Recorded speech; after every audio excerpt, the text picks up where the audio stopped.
Welcome, ladies and gentlemen. If you're watching this, my channel did not get striked. I am not gonna lie. I thought my channel was finna get striked because they're picking and choosing what videos to strike. For those of you who saw, thank you, Michelle. Straight up, when I posted that video, I was like, here's for the best. You would think my dumbass would like kind of lay low because my first strike will expire by October. You think I would lay low and just kind of like keep it calm? Nope. I feel like I'm trying to get myself canceled at this point. So it is what it is. So I was just like, please don't strike it. Because like these people are just striking it for no reason. I actually looked at, in fact, let me show you. Let me actually show you. If you check out the video, right?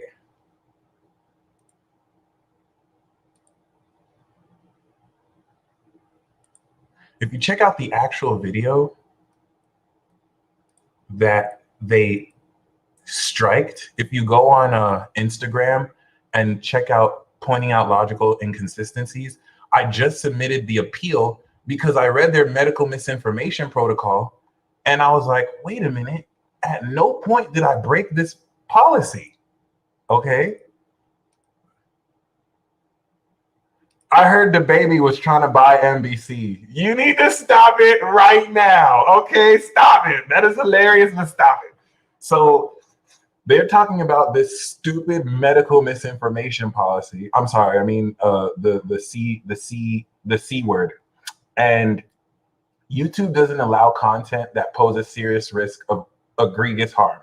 So treatment, prevention, diagnosis, transmission.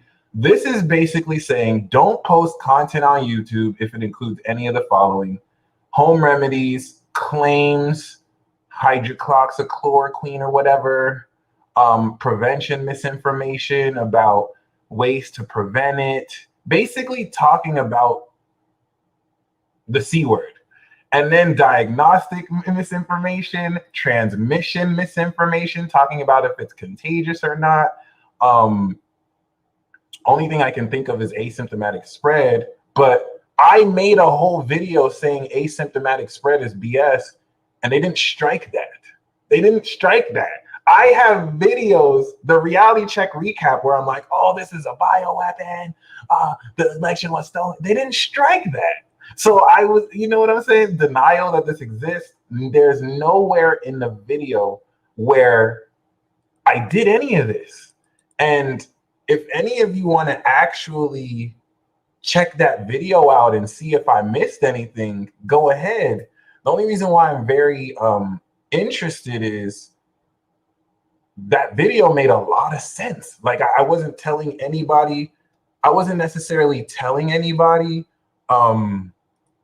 what to do, not to get anything, not to not see doctors. I didn't give anyone medical advice. They just didn't like the inconsistencies that I, pointed out. So it just really made me think, if my channel gets deleted out of nowhere, it's because they decided to strike what other, videos that they don't like. So please join my mailing list. Okay. If you go to the peacedealer.com, I have a mailing list. Okay. If you go to my other YouTube channel, Mystical Illuminations, I know I'm getting shadow banned like an MFer. It only takes 3 strikes.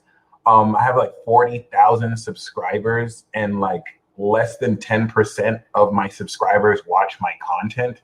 I can only think that they don't see I'm being uploaded, especially because most people will be like, I didn't even get a notification you went live. So, and shout out by Alex Jones. I definitely need to hit him up for sure.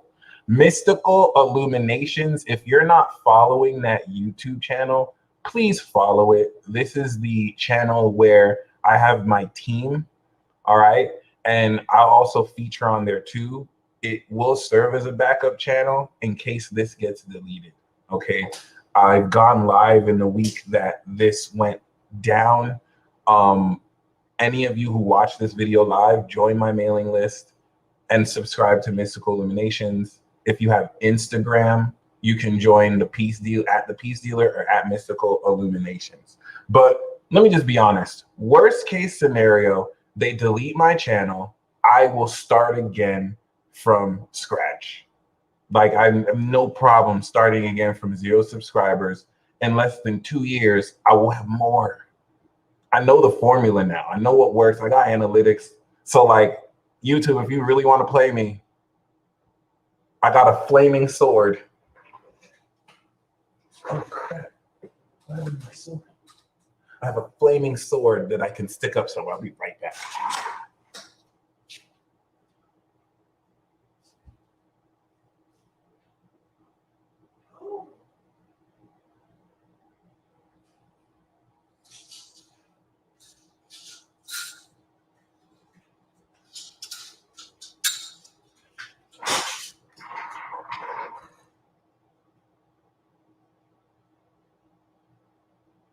You don't want this, YouTube.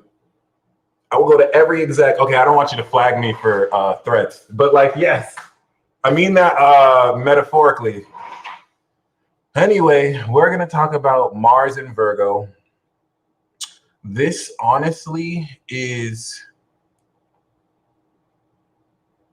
realistically what you've been waiting for. So for the past couple of years, yeah, but mainly like for the past 6 months, 10 months, you've been hearing me talk about your awakening superpowers, your awakening abilities, your manifesting abilities, you're the power within, your awakening abilities, you're awakening new powers, you don't have to know what you're doing, you're just awakening them. Now we're finally at the axis where we can come into practice and mastery. You're not just awakening abilities on a metaphysical level that really unconsciously affects you. You're now bridging this consciously through the vehicle of relationships with other people. That's called Leo season, that's called Virgo season, that's called Libra season, and the infamous Scorpio season. Yes, some of you getting laid this Scorpio season, and it's not going to be what you think. But other than that, yeah, sex is taking on a whole different meaning because like spiritually transmitted disease, spiritual transmitted disease are a thing. And some of you think you're having sex with regular human beings, but they're either like succubi, demons,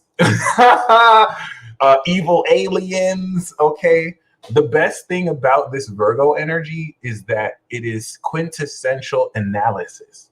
So you have people who smile in your face, give you the impression that, oh yeah, oh, I like what you do, or oh, that's cool. But they talk behind your back.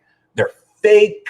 Virgo exposes all of that, baby. And word travels, gossip travels. So, you know, with that Neptune opposition, you may indirectly see more into people's true nature than expected. Not initially, because you already have an idea, perhaps, of what's happening. Shout out to Sky Love. Oh, yes. And oh, yes, all day, every day. So this Mars in Virgo aspect is taking the power that awakened March 21st, 2020 in Capricorn. You know what? I'm acting like I don't have the peace mobile. Mars in Virgo is operating from July 30th to September 14th. This is going to be a very empowering, magical transit where a lot of doubters and naysayers never really doubted with any facts. It was just their beliefs. This is the opposition of I believe Pisces with I analyze Virgo. And you're not going to have to say a word all through Mars and Virgo season. Your actions are going to shut people the hell up. Oh my God, it's going to be so amazing because you have to consider that for the past year, you've been dealing with people who pretend they know what they're talking about. And the 8th house aspect to Virgo of Aquarius is going to prove definitively the integration of your individuality that will more than ever show that it's not even that you knew what you were talking about. You were operating in integrity and you were perfecting your actions. So the reason why you won't need to say a word is because the facts of your actions will counter all of the criticism against you. And a lot of people are going to shut the hell up because they were the most vocal against you. They played themselves. You didn't have to argue with anybody. You didn't have to fight anybody. All you had to do was do you while people were talking, while people were gossiping. And basically, whatever bets were placed, you're still standing, you're mastered more, you're breaking through into more success. And even you might have goals and indicators that you might not think reach, but you'd be surprised how it blows other people's minds.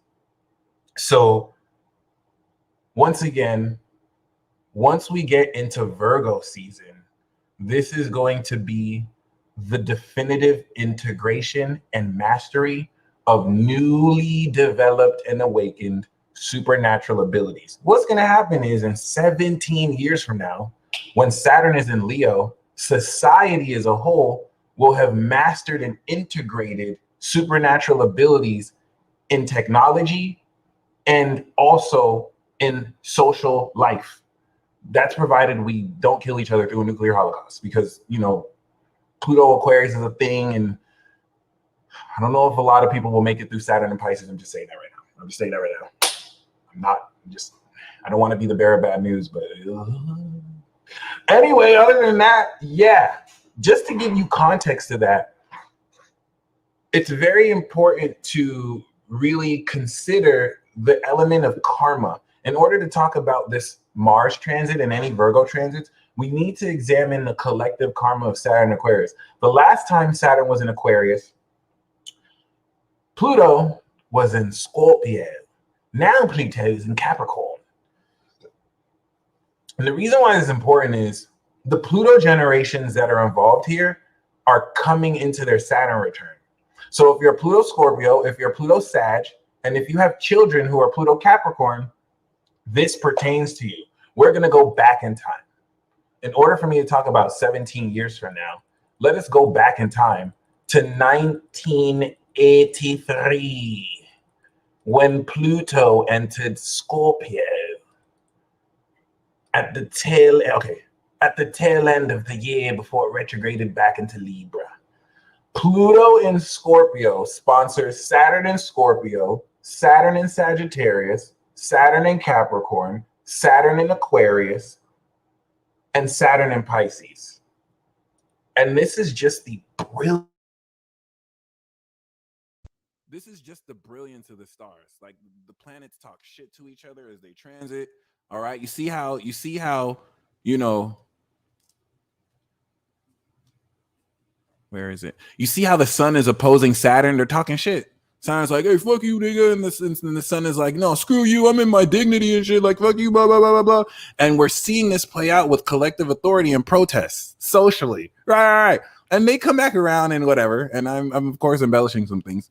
But when we talk about Pluto, which is expressly generational, the last time we had Pluto in the last 4 zodiac signs was in the 1700s. That's a fact.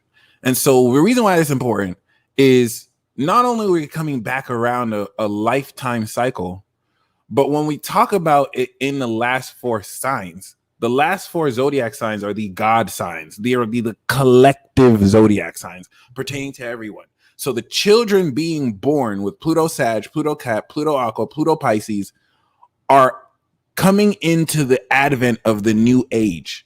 Keep this in mind. The children who were born with this last time ended up contributing to the reality we're in now, and the colonialism and the neo-colonialism that we're experiencing now. And I'm not saying that like it's a good or a bad thing. It's just what it was, just the element of the old world where people were divided in states and territories. Now we're entering a literal new world order where a government has reset everything with the conjunction in Capricorn. And when I'm saying this, I'm not saying it's good or bad. I'm not saying it's good or bad. I'm just saying this is what's happening. Okay. So 1983 is important because this started Pluto in Scorpio. If you have Pluto in Scorpio, it's very important because Pluto in Scorpio has Saturn in Scorpio to Saturn in Pisces. It's not a coincidence that as we end the karmic cycle in 1994 and 1995, which I'll show you, we as we move forward, right? We see Saturn go collective, then it goes in Cap, starts that triple conjunction, then it goes in Aquarius. Shout out to the 91, 92. You're up. And I'm gonna be honest, 91, 92, 93, you're fucked. You're fucked. You're fucked. You're completely fucked. I'm just gonna be honest. Like imagine if the older generation is like, hey, you know all the bullshit that we didn't clear up? It's your responsibility now. Okay, bye, good luck. And none of you asked for it. Okay, you don't have any support for the progressive Aquarian ideals you're doing. Motherfuckers think you're weird. Okay, I don't know what to tell you.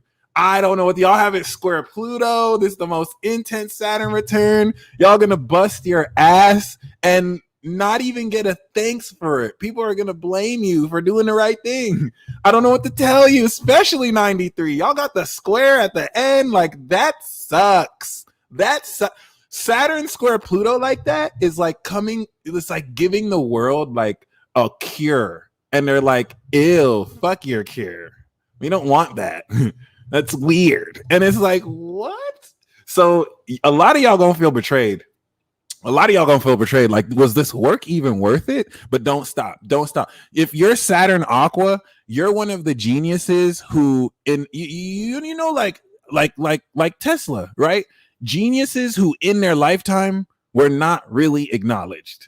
That's y'all. I'm just be real. That's y'all. It's gonna be like the new gen that are like, oh wow, these guys were geniuses, even though they were ostracized by all of society. So it is what it is. Saturn Pisces, y'all got lucky. I'm not gonna lie. It's not even any better, but like the reason why Saturn Pisces is important is Pluto goes into Sagittarius. So the reason why Pluto in Sagittarius is very important is because Saturn ends its karmic cycle in Pisces. And I cannot emphasize the importance of karmic cycles. Karma governs, governance, everything you cardinal action do, everything that's done. So Pluto in Scorpio, which is destruction. If you think about the gods of destruction, if you think about destroyer gods, if you think about Hades, if you think about the underworld, Pluto represents destruction of that which is not pure. And so Pluto's Scorpios are destroyers, and they have collective karma. It's not a coincidence that their Saturns are in the last 4 zodiac signs. Barack Obama, who I think is Pluto Virgo, had Saturn in Cap. Pluto Virgos have similar Saturns to Pluto Scorpio, and Pluto Libra with Pluto Sag. So Barack Obama, Ghislaine Maxwell have Saturn in Capricorn. They have collective karma. This collective karma, like the 44th president had, is that of being responsible for a whole country and nation. That's just the way it looks, right? So those with Pluto and Scorpio are applying this responsibility to the collective in the context of destroying and completely transforming every other generation before to pass the torch to those born after 95. The most important generation right now is Pluto Sagittarius. The most important generation right now is Pluto Sagittarius, because everyone born after 95 is going to change the advent of everything you know to be real. Pluto Sagittarius is the only generation with the ability to see into the seemingly unseen. So if you think about with Uranus, because this is around the time now when Saturn goes into Aries, are all the people like Kylie Jenner and the people in her age range that have Saturn and Aries starting the new cycle, when they come into their Saturn return and they come of age, you're going to start to see them spark brand new concepts that you've never seen before. All these new generation, I don't even want to call them kids, are getting ready to completely change the game, and no one's going to see it coming. Because if you think about it, Uranus in Aquarius and Pluto in Sagittarius is, if I were to play a high-pitched frequency in a classroom full of kids and there was a teacher who was older, that teacher would not hear the frequency. You probably didn't hear what I did, but the kids would. That's what this new generation represents. They tap into extra dimensional frequencies claircognizantly, Uranus and Aquarius, and they can see what they're tapping into, Pluto and Sagittarius, in ways that the older generation will think they're crazy unless they are in tune to, or won't really perceive. Okay, and that's what's up. I'm glad y'all heard it. But the reason why this is important is Pluto in Sag is 95 to 2008. And so the new generation of light. Why is this important? Uranus is going to go, Pluto's going to go in Aquarius, Neptune's going to go into Aries, Uranus is going to go into Gemini. Those are the three pillars that will set up the new generation of light, Pluto, Sag, to create the new world. And the reason why that is important is personally, the new karmic cycle in tandem with Pluto sparking in Sagittarius is a new creation. It's the God Slayer generation. If you think Nietzsche, if you think philosophy, right, that's going to completely change and get rid of the old illusions around religion. Like in another 20, 30 years, a lot of people who are religious will not be religious because of this advent of science with Pluto and Aquarius that will dispel every myth you've ever heard about, which has already happened, but it's going to like happen. So we see that Pluto in Sagittarius is going to involve the sparkers, the builders, Saturn in Taurus. And here's the thing. This is very controversial energy. So a lot of what I'm saying is like a language people don't understand. And this is representative of the new generation. It's interesting. Like millennials do have a hand in this. A lot of millennials are like Saturn, Pluto, or Pluto, Scorpio. So we have superpowers and we branch into the supernatural, but that's just the basis for the new generation to literally take it beyond this dimension. And a lot of what I'm saying applies to the millennial generation too, but we're really more wayfinders. It's like, imagine watching Boruto and you see Konohamaru, or imagine watching Naruto and then you see Kakashi. Kakashi was the mentor to Naruto, right? So Kakashi would be like Pluto Libra or Pluto Scorpio. And then Naruto would be like Pluto Sag. Okay, so keep that in mind. Or Pluto Cap. Or Boruto would be like Pluto Aqua. Okay, so keep that in mind. Because in Boruto, they had technology and ninjutsu, which is Aquarius.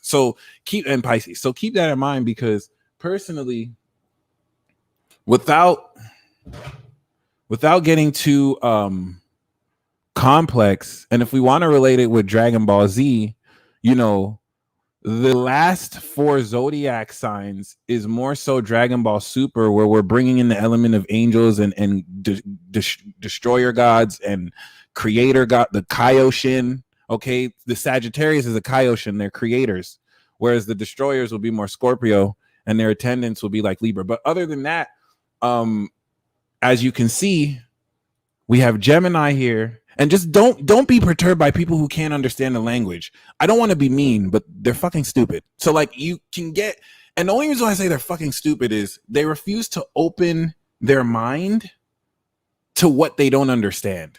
And so because we're in an apocalypse cycle that's unveiling that which has been hidden, a lot of people are operating off of false presuppositions about what reality is. Thank you, Kate. And so you expressing the uniqueness of your own perception is going to sound crazy to a lot of people because they never really knew what anything was.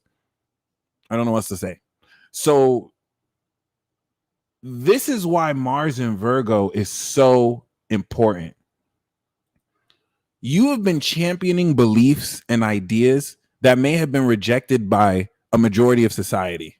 So when the same society sees you manifesting what you've been saying that they've denied, facts don't care about their feelings. You have delusional people that will still be in denial, idiots. But like now they're going to be forced, even at an indirect level, to acknowledge that you have to know what you're talking about because you made it happen.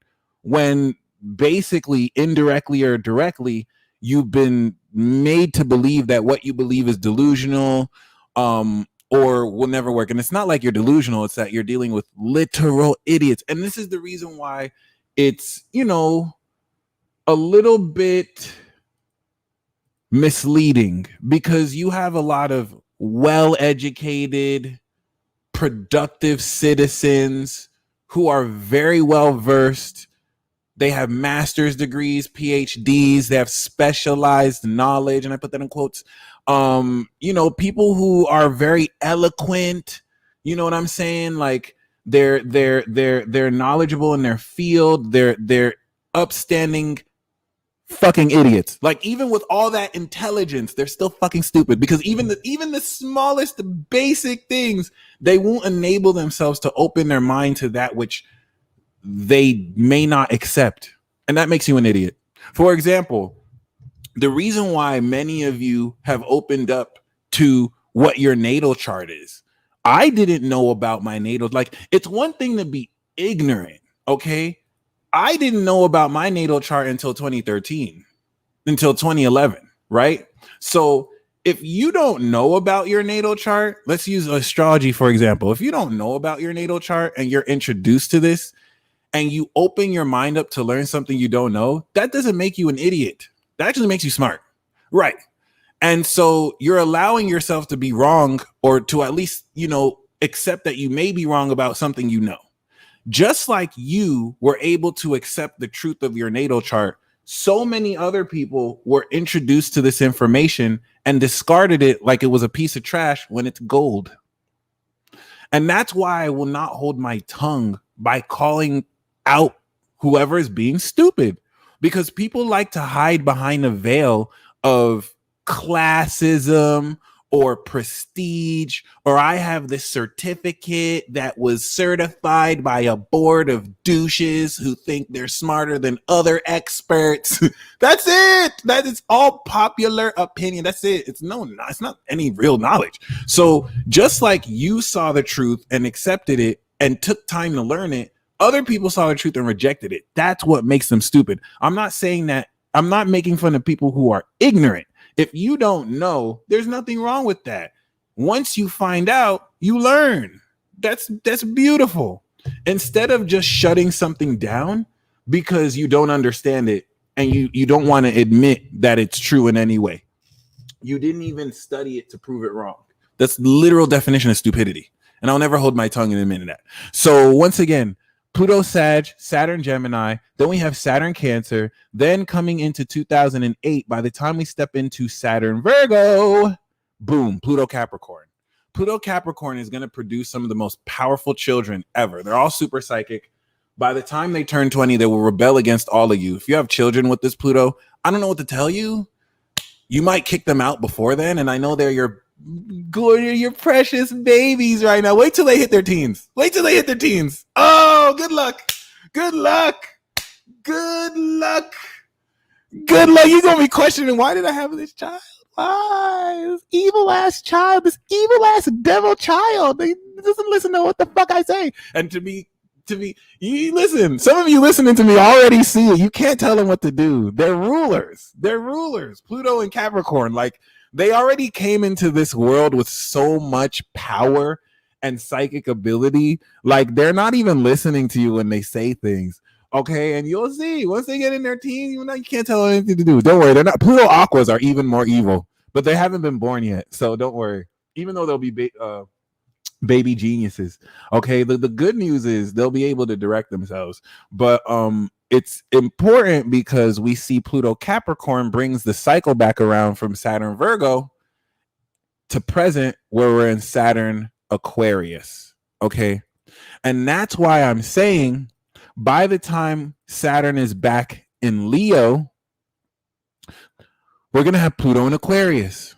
And so to explain that, you can tell a lot about the cycle by the karma. As soon as Saturn left Sagittarius and started to go into Capricorn, and the outer planet energy left the social axis of the zodiac, we started socially distancing. So, I mean, there's still social activity that's happening. People are still being social to go out and do stuff, but we're reconstructing what our society looks like to where it will be unrecognizable in 17 years. Because of the advent of new generations of people coming of age born after 95 that will rework the whole modicum of how society is expressed, which happens more commonly than you may notice. But for visualization, just think about the settlers and the pioneers who built this country. Okay, that's kind of what it's going to be like. Of course, stacking on the advent of technology and yada, yada, yada, blah, blah, blah, blah, blah. So by the time Saturn is in Leo, right now we're all activating uniquely. Like superpowers don't just grow like this. People can have traumatic awakenings, but the next time you say you have psychic ability and somebody wants to put you on the spot and be like, oh, do this. Okay. First of all, just mirror it back to them. Just be like, oh, okay, bench 400 pounds right now. And they'll be like, I can't do that. And then ask them why. And their dumbass will be like, it's too heavy. Oh, so you have to work out and build up to there. Okay, that's just like psychic ability, stupid. Thank you. No one just like wakes up and can remote view. Like this happens daily. You have to build neural pathways in your brain.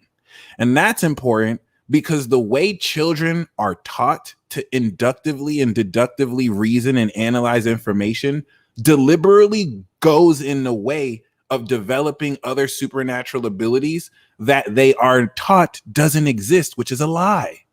And so the time that they're supposed to take in those formulative years, learning that they're taught to be slaves, they're taught inane, useless information that they'll never really apply in real life. And now after the Saturn return, they have to like, whether they awaken, still there's still an unconscious sense. And then everyone's different if you're born in a family that encourages this. But this is the great awakening that we're awakening out of. So by the time, and shout out to Spiritual Bodybuilder. Spiritual Bodybuilder is the biohacker on our team. He has a lot new, sessions coming through. Definitely hit him up. Nahum or Justin Vizakis. And Saturn and Leo is going to represent the reintroduction of individual integration back to society. Society is going to look so different. But I just wanted to mention the reason why we're seeing more of a limitation of society is we're moving away from that. We're coming back into individuality that's going to create new values with which the customs and what was normalized in society the past century, it's like completely new. And it's already happening, but we're still having to release the old cycle, which is going to be evidenced by the Saturn return of the Saturn Pisces. And so I wanted to explain all of that before we go into Mars and Virgo, because this is one of the most important transits we're going to have. You've already broken through definitively in using superpowers. Like at this point, if you don't know you have superpowers, if you don't know what your abilities are, I don't know what to tell you. Like there's no magic word you had to say. There's no special spiritual training you had to take. This is basically just an aspect of unlocking latent DNA sequences with Pluto, with Mars, that you're manifesting onto your physical body. It doesn't have to be anything crazy like you're levitating, which is why people can hear this and they scoff because it's like, oh, you think you're gonna have superpowers. And it's like, you're an idiot. You don't know how superpowers work. You think you're thinking of the movies where someone has to have like flashing red lights.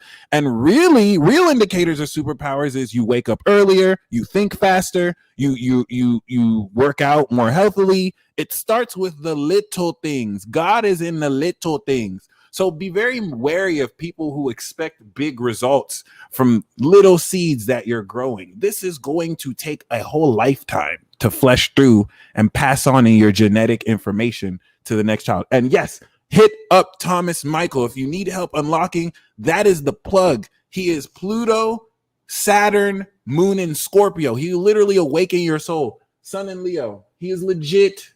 I've actually done a session with him.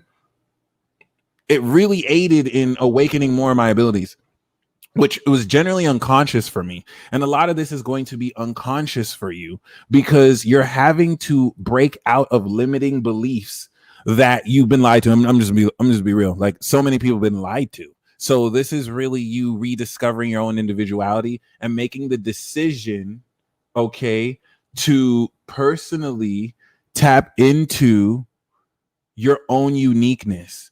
For those of you who want to connect with Thomas, if you hit up clearsightconsulting.net, you'll be able to see his profile on there. He also goes by a star and a stellar, so you can reach him on Instagram. Okay. Outside of that, the reason why this is important is personally relative to the karma that has come back around, Saturn in Aquarius is instilling a narrative.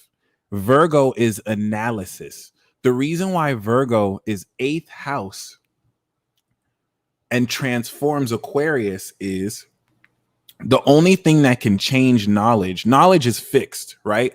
The only thing that can change knowledge is facts or updated facts. So given that the only thing constant in life is change, everything is constantly changing.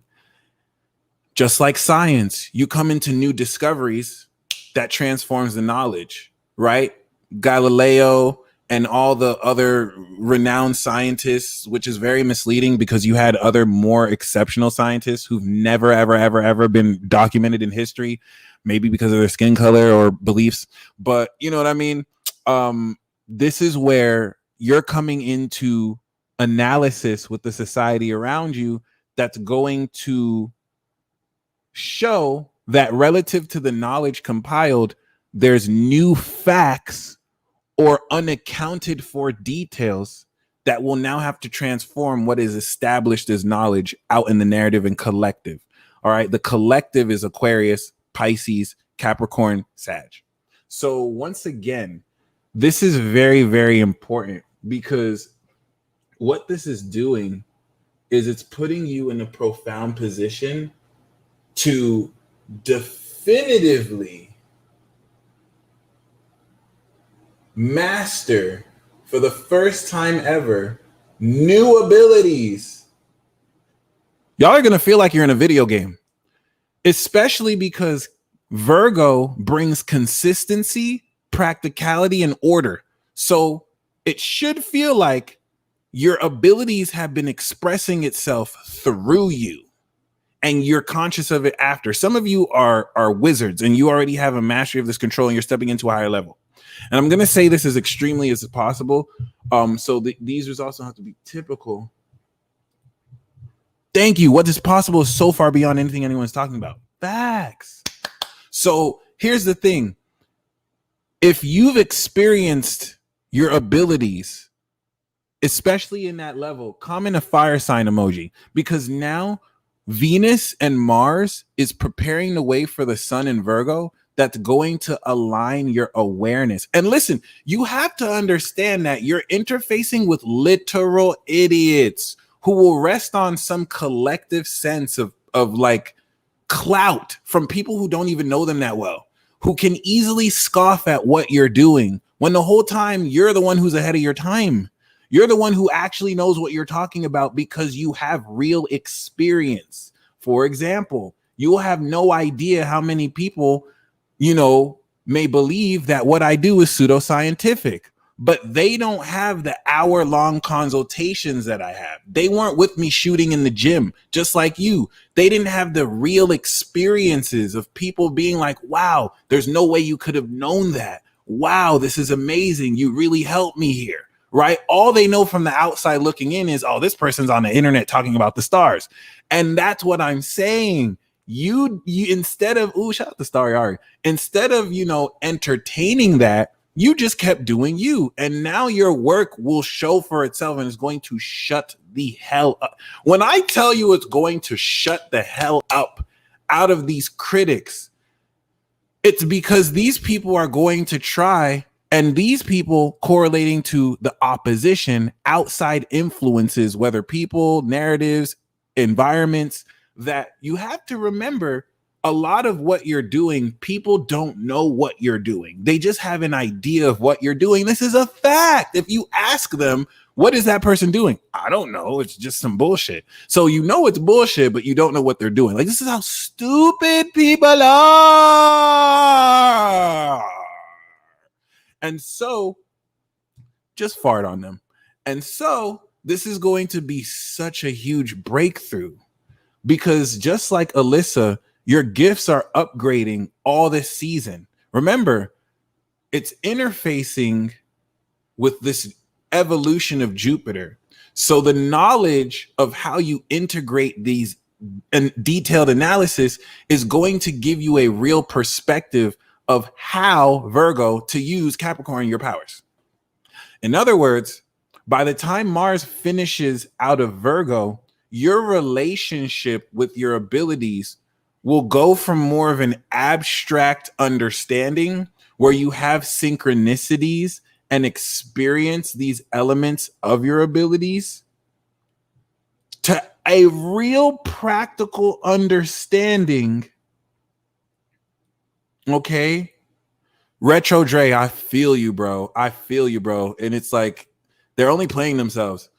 This is going to give you a real understanding of how to integrate this abstract understanding into your practical world, because now instead of just experiencing it, you are practically utilizing it in, are you ready? Are you ready? Are you ready? Real social context.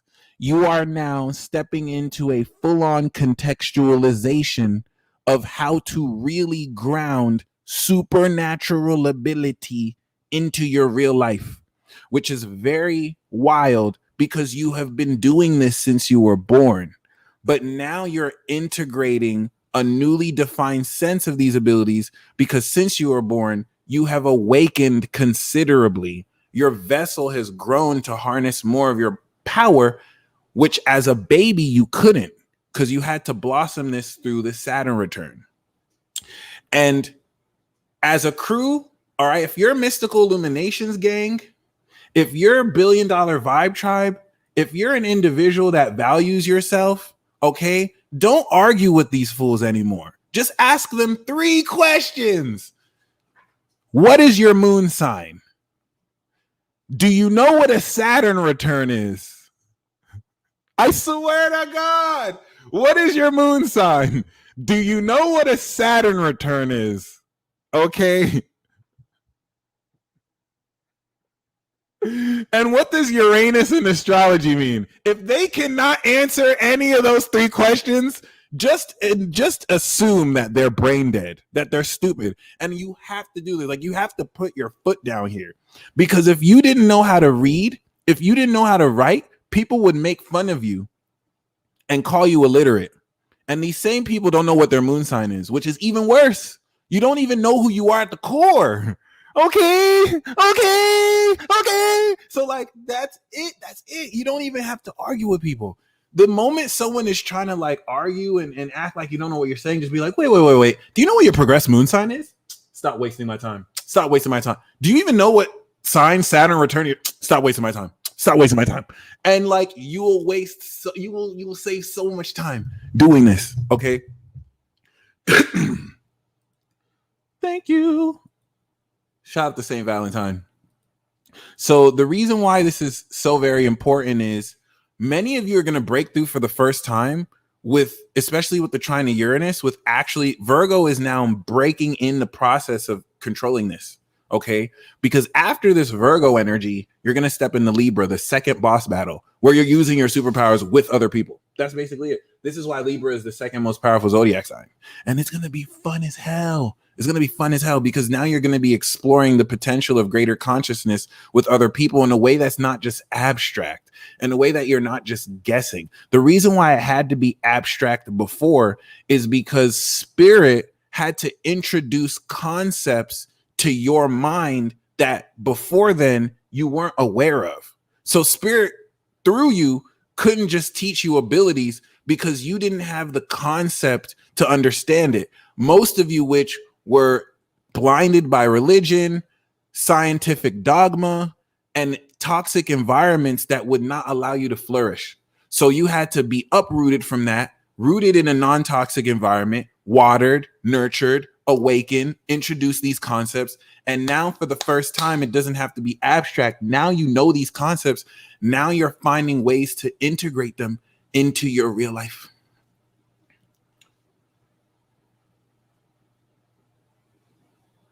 So it's the difference between accepting that tarot cards are really accurate, not because there's any magic in the cards, but because you channel the magic so that you read and interpret it the way you do. But now I can integrate this into my real life where before, let's welcome Melissa Dubé to the $1 Billion Vibe Tribe. Now this transit through Virgo season is where I'm about to go on a date and I can pull a tarot card and I pull the world card and I'm like, oh, this, and this is going to happen. And this, and that happens predictably. And I have real life experience with that. But I've been reading tarot cards for like over 8 years. So master shit. And I still wouldn't consider myself a master of tarot. But other than that, you know, the reason why I'm using this as an example is your superpower is you. There's no one else that's you. There's no one else with your superpower.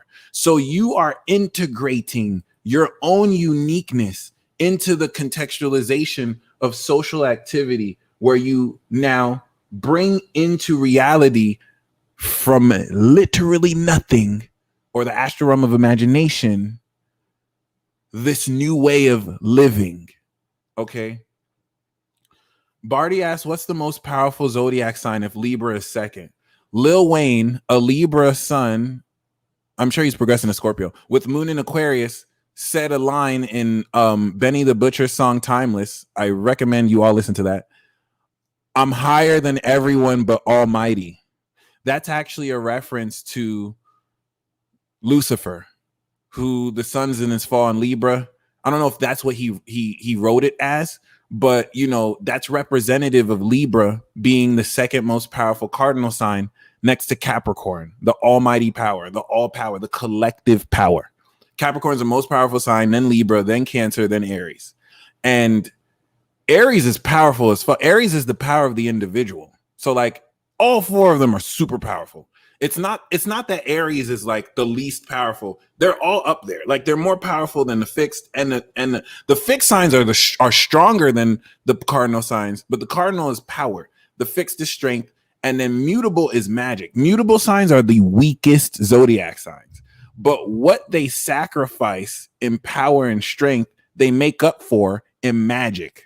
So Pisces is the weakest zodiac sign, but Pisces will show, hey, it doesn't matter if you're the most powerful because you can't fucking hit me. Pisces is gas. So you can be the most powerful being, but if you can't hit it, right? That's the magic of Pisces. And this is how all these signs put each other in check.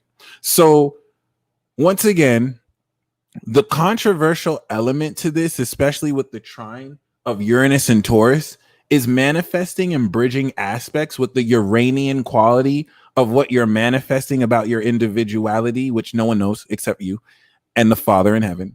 And your values are going to really challenge other people's beliefs. Uranus, ninth house to Virgo, because up until this point, many people have sworn that you weren't even doing anything.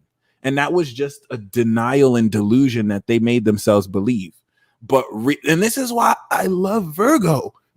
As a Taurus rising, I love Virgo because Virgo doesn't have to argue with you. I'm not gonna argue with you. You mad? Virgo will just show you 5 receipts and you will shut up. Virgo will just show you 5 receipts and that's it. It's like, oh, you didn't even know I screenshotted that, did you? 1. Oh, you didn't even know I had 2. Oh, you said you didn't say this. 3. I got this right here, and then you like, oh, I'm sorry. Right? You won't say anything. You won't say anything, and that's what's going to happen. Mars in Virgo, Venus in Virgo, Mercury in Virgo, Sun in Virgo. Like, listen, Virgo is the game changer because this is the last of the first 6 signs. The full integration of one's individuality before you come into agreements, contracts, and relationships in Libra, where 2 people's 6th house and behavior have to balance or the relationship will not work. Period. Thank you, Renee. So the point of this, because this is Mars, let's actually go back in time. And a lot of you are dealing with astral projected entities and individuals that just spread negativity to you.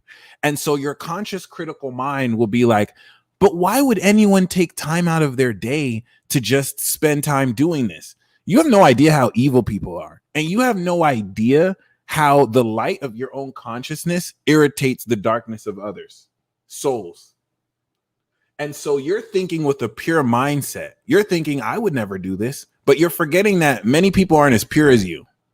And so whereas you wouldn't think they would stoop to that desperation, This Virgo season in transit is going to show you an ugly side to people that you might have not wanted to believe exists, especially with the Neptunian aspect that kind of puts a fog around people. So you kind of like, you know, take a blind eye. Thank you, Starry Ari. Much appreciated. Okay. Ari usually donates so that anyone who needs a card can get a card. So I'll make sure I do that for y'all. So once again, if we go back to last year in March, and the reason why I don't hold my tongue when I say these people are idiots, it's not as simple as disagreeing with what you believe in. Many of you have risked life and death and livelihood to get where you are. And so for somebody from the outside looking in to superficially ridicule what you're pioneering, which is you being as individual as you are, is not only like disrespect on the highest level, but for them to be doing it simply just because they don't believe, it's not that they know what you're doing is wrong, they just don't believe it. It's stupidity. It should not be accepted. It should not be tolerated. Like, you got to go to war for that. That's Chiron and Aries. So once again, as you can see, 1 degree Aries, the beginning of a brand new karmic cycle, we had the apocalypse, the quadruple conjunction with Saturn, death, Pluto, pestilence, Mars, god of war, and Jupiter in its fall, famine. Okay.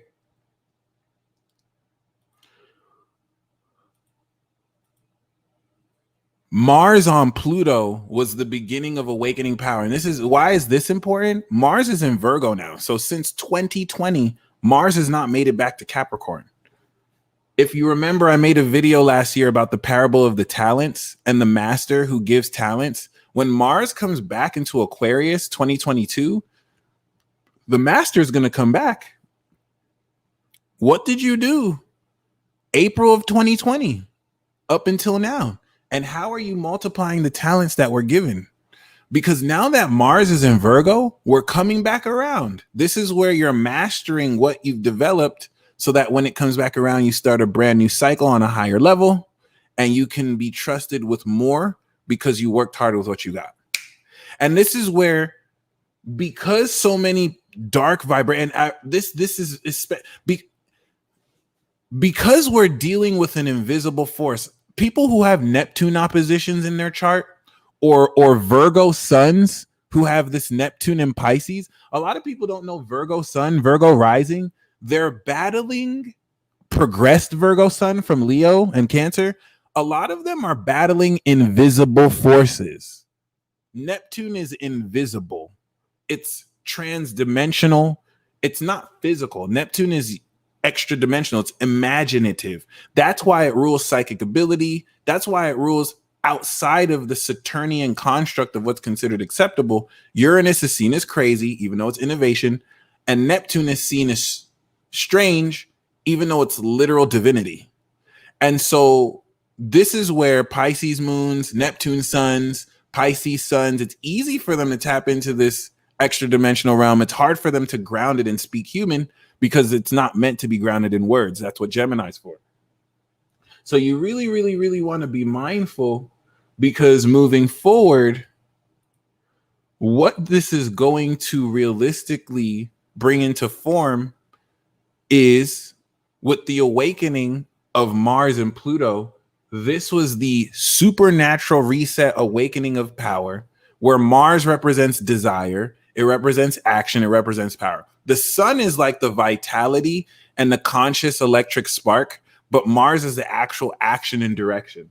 And so Mars in Capricorn was important. The retrograde in Aries was key, because the retrograde in Aries now reevaluated how you take that, I got you, Cosmic Drugs, how you take that awakened collective power, which really set the direction of where you're headed. And that Pluto awakening was deeply unconscious, and it now brought this into identification.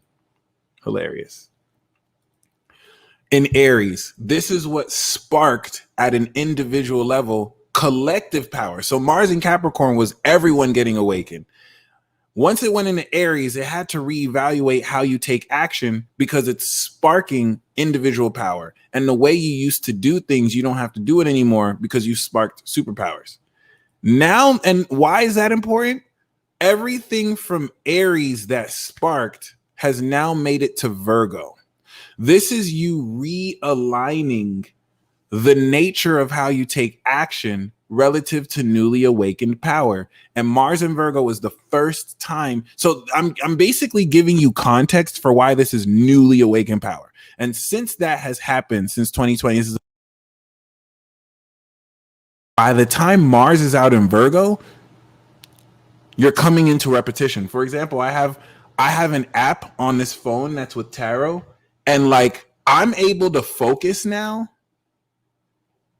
And Big Empress Energy mentioned this. Like, the only thing better than sex is thinking about a tarot card and then pulling it.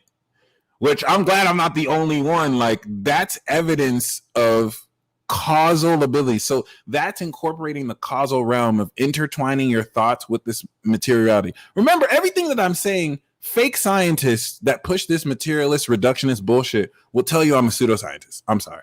They'll tell you that this is bullshit. And if you ask them what their moon sign is, they won't know. So I don't know why people listen to them. Thank you. They don't know what a Saturn return is. So like, I don't know why people listen. They did this. But other than that, okay, Mars in Virgo is not only integrating this, it's perfecting what goes into, okay, how you use your abilities. And so this Virgo aspect is going to cut the fat of what you may be doing too much of and just perfect what's needed. So this is where anything that you're shaky, by the time Mars is done out of Virgo, you will have mastered your abilities at a basic initial level. It doesn't mean that you'll have all the abilities to like do everything. You still have to come back around cycles, but newly defined abilities that you're developing now will skyrocket how good you are at readings, will skyrocket what you're, and see, I'm using psychic ability. None of this has to apply to psychic ability. You can be a bodybuilder. You can be a runner. So the powers you're awakening is that now you run a 9-second 100 or a 7-second 100, and you're awakening more determination, more vitality. By the time Mars finishes in Virgo, you run a 7-second 100. And this is a superpower. It might not be seen as a superpower because we don't respect the little things, but they add up. Okay. But I'm not going to compromise here. These are legitimate super abilities, and you're going to interface with them in a way where you can practically use them, and it's going to blow your goddamn mind. So once again, this is going to happen from July 14th to September 14th. We have the King Kunks on the 13th of August with Saturn. By the time Mercury enters Virgo, your brain is going to begin to process analytically how to take action with these abilities. And that King Kunks with Saturn retrograde, that's reevaluating the narratives you've been lied to about, is going to take this analysis that you've crunched in socially with others to transform initially how you take action, because around this period, the knowledge of your own abilities is blocking you from using your own abilities. Many of you may be thinking or overthinking or paralysis of analysising, and I made that up, that word, this thing, to the point where this King Kunks will turn your thinking around to simplify how easier to use your abilities. And that's just going to come with action, practice, and repetition. And let's welcome Megan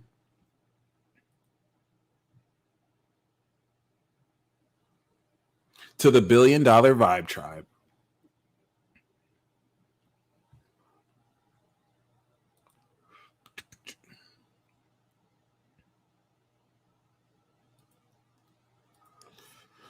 Somebody mentioned earlier on their TikTok that some of you may feel like you're in an in-between state, like you've closed a cycle, but there's something to come, but you're just in the middle and you're not necessarily sure, and you might be feeling more tired or more sensitive.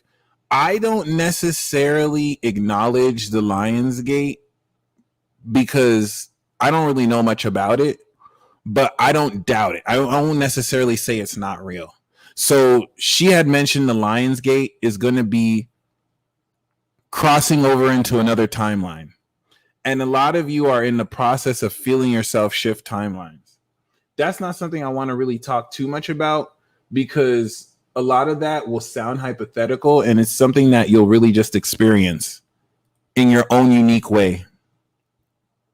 But August 13th is going to be where the tide turns relative to your ability to realistically tap into transforming the way you use your abilities. And the whole aspect of Virgo is a lot of your abilities were more intellectual and you're thinking about it. This is going to make it real. This is going to make it real. La, la, la, la. Practical. Let's welcome Lucas Bear to the $1 billion Vibe Tribe. Whoop, whoop. How do I feel about Vedic astrology? In my opinion, Vedic astrology employs nakshatras, and if you apply Vedic to the tropical system, you're doing yourself a service. If you apply it to the sidereal, you're practicing placebo astrology. That's just my opinion. I'm not a fan of placebo astrology, which is mainly delusional. I like more tropical because it's mathematical, it works, it's accurate. I know there are people with their, beliefs and thoughts on it, but that's my opinion. So personally, the next aspect we have is the conjunction with Mercury, which is going to be on the 18th. Huge breakthrough. Oh, thank you so much. And not only is it just a conjunction, but also, okay, it represents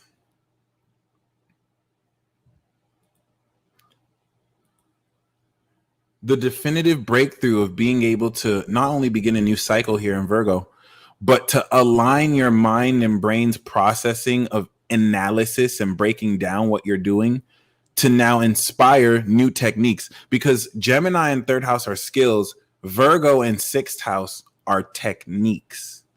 Mind you, a lot of the resistance towards what you're pioneering is really just based more on an inability to accept something new in relation to old, outdated mainstream traditions.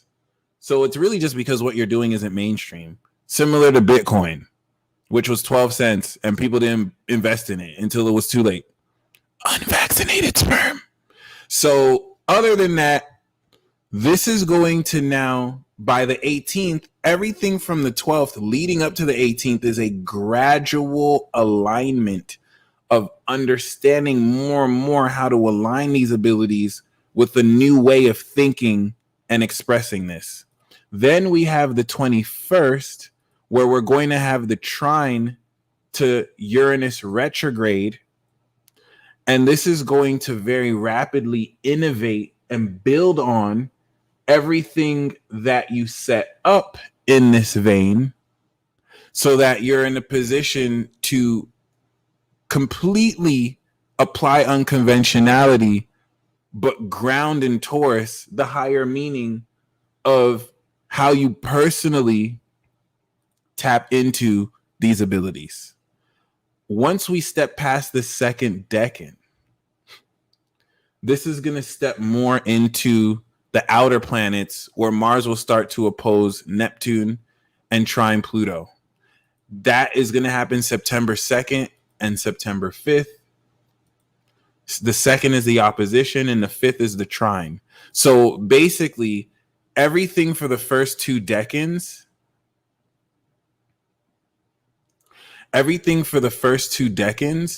is integrating the individuality of your abilities socially. And once you do that, September is going to take that social integration and apply it collectively to the rest of the world.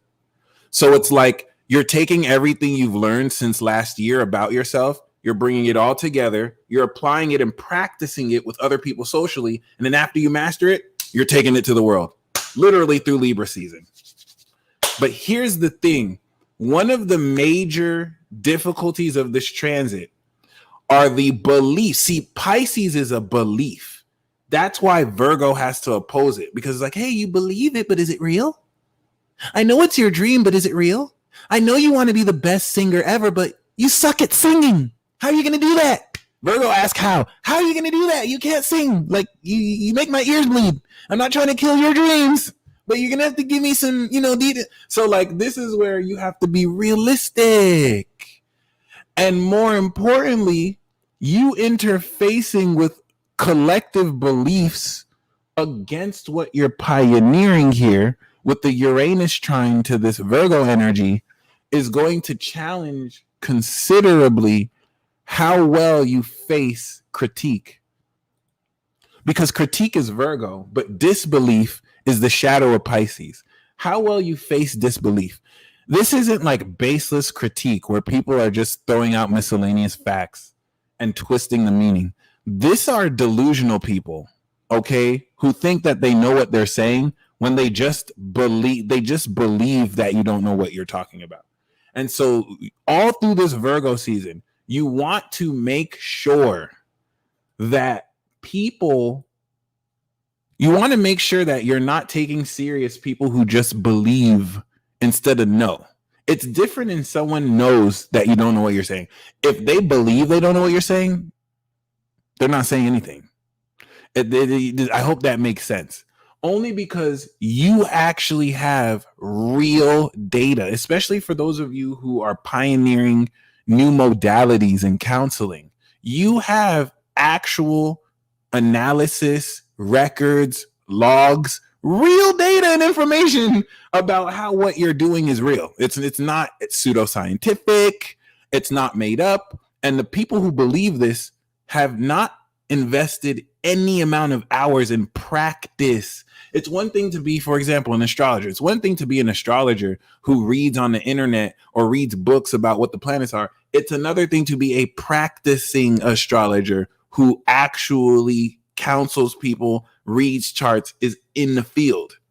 And so the people who don't believe you, they don't have actual analysis. They just have their dumbass beliefs. And so, like, this is where you're going to be carving through left and right. Next, hustle your evidence, hustle your evidence. The next level of this is the burden of proof. The burden of proof is not on you, okay, to prove anything. The burden of proof is not on you to prove what you're doing. You have already done the work. The burden of proof falls on the people who don't believe what you're doing. They need to bring proof that you don't know what you're doing. And every time you bring that up, they either get angry, they either change the subject, and that's cognitive dissonance because they don't know what the fuck they're talking about. So that, in a nutshell, is the transit of Mars in Virgo. Venus in Virgo is aligning this mastery in your heart and socializing with other real individuals to integrate this. And listen, don't take this is going to bring out more resistance from individuals, because when people can't necessarily prove what you're doing wrong, they slip back into this ineptitude and just insult your character. That has nothing to do with you. That has everything to do with how weak they are. You have to laugh at it because it's like, wow, you really don't even know what to say. You have to insult me. What are you, 5 years old? Are you in high school? Oh, are you a baby? Is that why you're getting angry? Because I definitively proved you wrong in every way. Because you're not on my level, bitch. Is that why you're angry? And you're going to be seeing this from like grown men and women who should know better. And it's going to open your eyes to the fact that people really don't know anything outside of what they've inundated themselves to believe. No one who is secure in themselves would do that. And so you're going to really be exposing that level of insecurity in all these people who have lorded their degrees and their expertise which is just an expert opinion. That's it. People are making decisions off of opinions, not knowledge, not actual facts, not actual science. And we're seeing this happen out in the world today. So keep that in mind.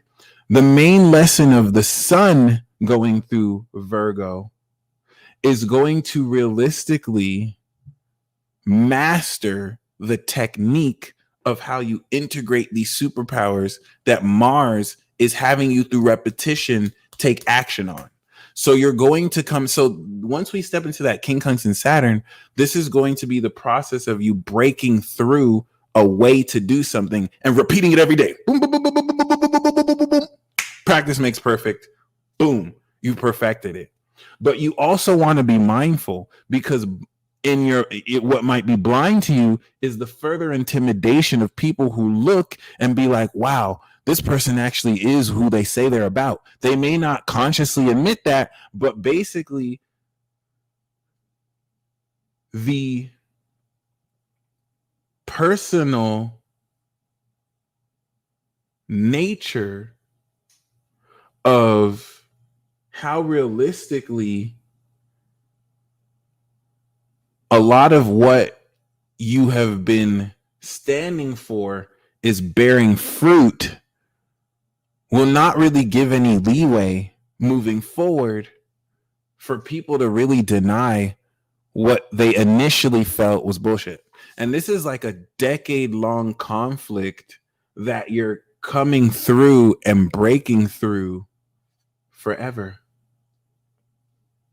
So keep that in mind, because once we step into Libra season, this is going to realistically, literally turn the tables.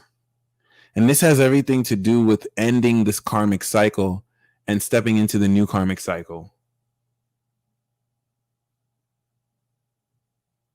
That's hilarious. Once again, you have to realize you're dealing with insecure people. They're not only insecure, but they're also idiots. So their insecurity is what's going to have them react to the stuff you do that makes them uncomfortable, because you're championing and pioneering ideas that is outside what they're used to. All right. And then they're stupid because these niggas don't know anything. And so all they can do is just passively aggressively diss you. Like, think about that. Like, if they actually knew something, then they would be able to debunk what you're doing, but they can't. So all they can do is just make you feel less of yourself. But you know, we already went past Taurus season. You've already manifested your value. So like, you have Teflon now. Like, there's nothing anyone can really say that's going to get to you, because you see it for what it is. Just an insecure little bitch talking shit. And I don't mean that to be vulgar. I'm saying insecure little bitch for context. All right. If there's any children hearing that, this is called ILB, insecure little bitches. Okay. These are members of society that necessarily tap into this element of projecting their insecurities at others, because you don't make them feel comfortable, or you don't dim your light to make them feel okay. ILBs. Okay, there's a lot of ILBs with degrees. There's a lot of ILBs who have large followings. There's a lot of ILBs that are actually even looked up to in society. They're still fucking stupid. So other than that, yeah. And they probably don't know their moon sign. But other than that, it is it is what it is, because in a nutshell, this Virgo transit is going to realistically master definitively the element of these abilities that you are coming into. Once this goes into Scorpio with greater social context, you're going to transform your understanding of it, because you'll understand it so much deeper. But this is still at a physical, somewhat superficial level that you'll be able to ground and integrate accordingly. Agent Smith looking ass boys. Facts. So other than that, I'm going to get into the live readings. First of all, I'll actually, of course, pull for each of the 12 signs, and then we'll get into the live readings. For any of you who would like to purchase the Leo webinar, it is half off right now and still available. For those who want to see what Thomas Michael Astara Interstellar and Cito, the spirit coach, put in, that was one of our best webinars, actually. Make sure you go hit that up. It is half off right now. And yeah. So we're still in the glow up, by the way. We're still in the Leo season glow up. And the glow up is sustaining the energy for you to practice and gain mastery through Virgo. But listen, the most important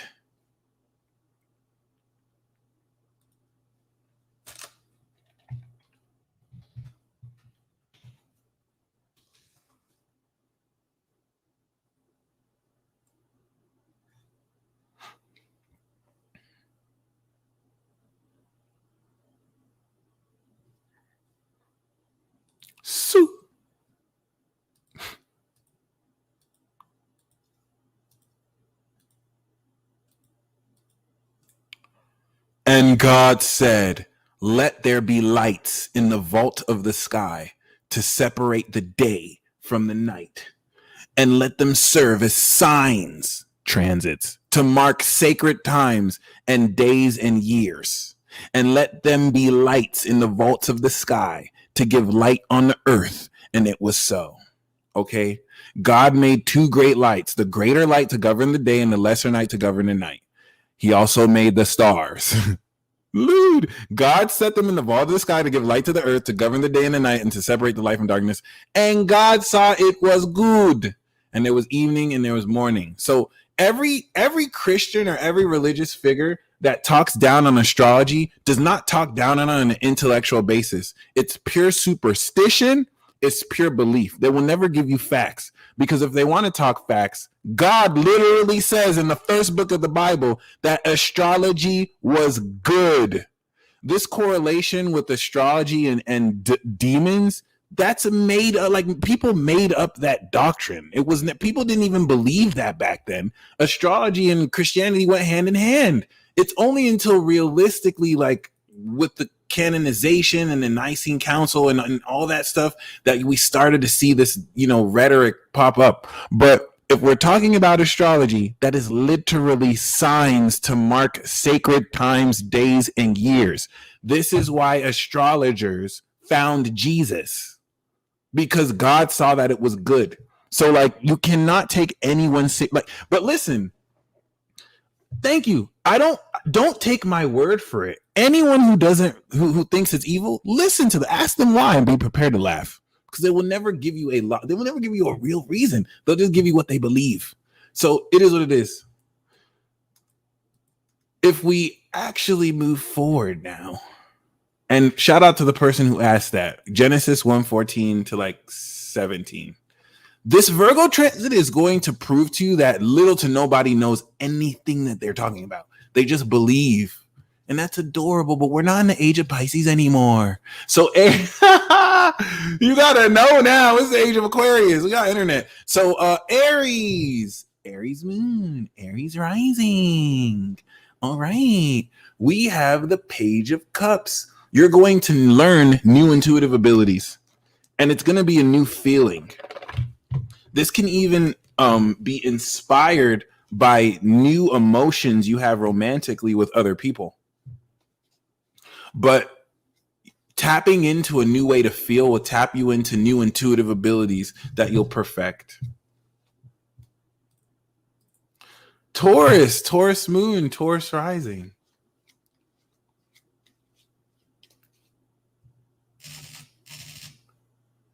And a lot of people like to pick and choose. What they see from the Bible. One of the dopest stories and the weirdest stories was in 2 Kings. Okay. Elisha is a prophet of God. Read it. Look it up. A bunch of kids pulled up to Elisha. I mean, Old Testament God was pretty wild. But a bunch of kids pulled up to Elisha and was like, "You're a baldy. You're a baldy. Read it. This is in the Bible. You're a baldy." And Elisha was like, "Fuck you niggas. Hey, in the name of God, kill these niggas." And like 2 bears come and maul 42 little boys. God didn't punish him for it. God didn't like say that was wrong. God was like, I got you, my nigga. Hold on. And two bears came, and that just you don't fuck with God's prophets. You don't fuck with God's prophets. So people like, you know what I'm saying? People like to pick and choose what they remember. The New Testament got a facelift, but I fuck with Old Testament God. Old Testament God is that dude. I'm not gonna lie. You can tell the New Testament, they're like, yo, God is a little bit of a dick. We're gonna need to we need a PR manager. I have the perfect idea. What about he has a son? He comes down, he dies for everyone's sins. The old rigid laws, no more. It's one of the heart. Genius! We'll call it Christianity. That's basically how the New Testament. See, listen, when you see the Judaism followers swear against the New Testament, that's why, because they know what the New Testament is about. That's why they don't fuck with the New Testament. It's basically just like a facelift and a PR campaign to change the. I don't know what else to say. It is what it is. How about he feeds people and he makes fish and bread? Oh, he can conduct miracles. Yes, he'll be a kinder version. Oh my God, that's basically how. But other than that, and yes, there's a reason why in astrology the 9th house is both the house of God and comedy and Sagittarius. Think about that. The house of comedy is the 9th. The house of God and religion is the 9th. There's a reason for that. God is one of has one of the best senses of humor ever. So, and you can just tell by the irony of life. Every time you see irony in life, that's a form of the expression of divine comedy. But other than that, Taurus moon, Taurus rising.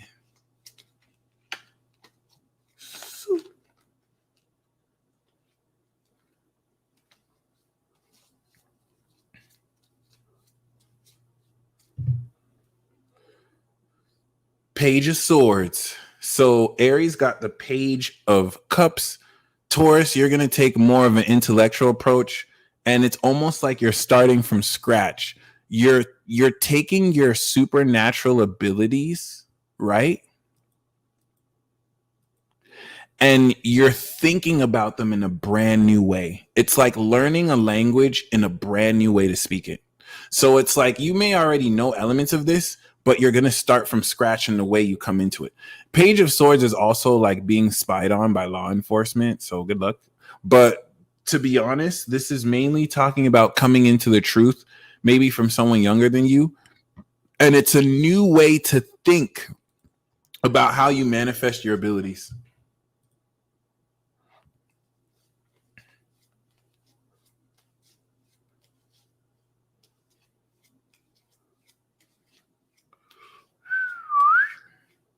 Gemini. Okie dokes.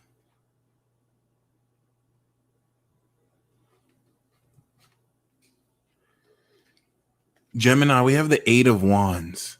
So this is talking about with Mars and Virgo, you're going to step into great breakthrough as blockages are going to be released. And it's going to take you relatively quickly to master these abilities. But more so what this is saying is your mastery of these powers is going to enable things to move very, very fast, very, very quickly. And you'll be learning a lot of important things about what it is you're coming into. But this is also a lot of information and messages and contextual practice coming into this.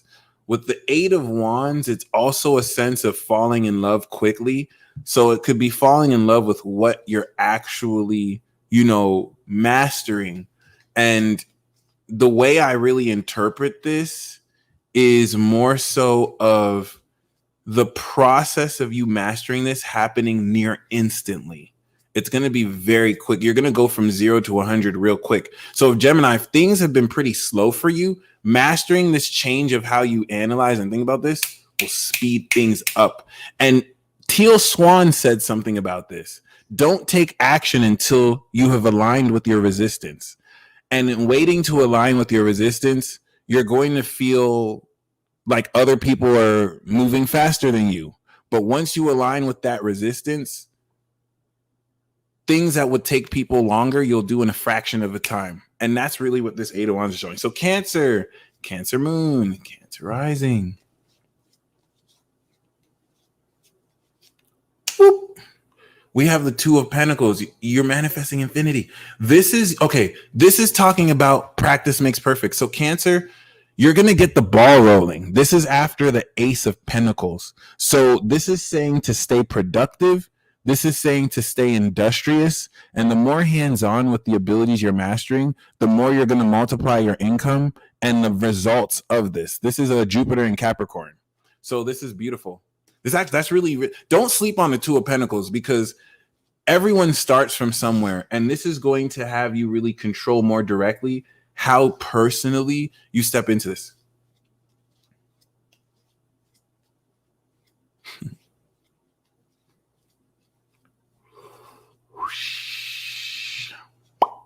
Leo, we have the King of Swords. So you're going to come into an absolute mastery of these abilities, especially in your ability to apply it to your career. This will really add more of an intellectual understanding to where you may become the top expert in your field because of how you're more intellectually actualizing these abilities. So for you, Leo, this is going to be more mastering the knowledge of what you're doing. And the King of Swords can actually be a mentor that guides you through this to really take the passion of what you're doing and furthermore intellectually align it.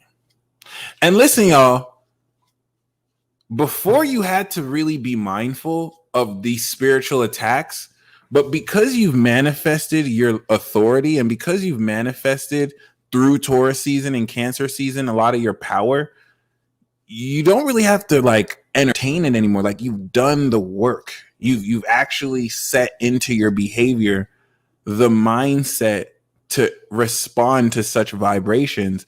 And this transit is going to show you the results of that work and how much more peaceful you are and how much more desperate and negative those expressing this are, where they didn't do any work. All they did was hate, but they don't know shit. So Virgo, we have the 7 of Swords. This is, of course, the moon in Aquarius. Virgo, this is saying that your abilities aren't only next level. You want to make sure no one knows what you're doing. So this is like practicing your abilities in secret. You're bridging in new ideas that can also be stolen by other uncreative, unoriginal losers. So normally this card will come in when it's like you're better working on your own. This could also be applying your superpowers of analysis to really call out liars and frauds. But really what I'm picking up with this is you want to actually keep personal what you're practicing, because what might be normal to you might be so controversial. Like, especially for those of you in hoodoo or something where like what you're doing actually has serious precautions, the less people know, the better.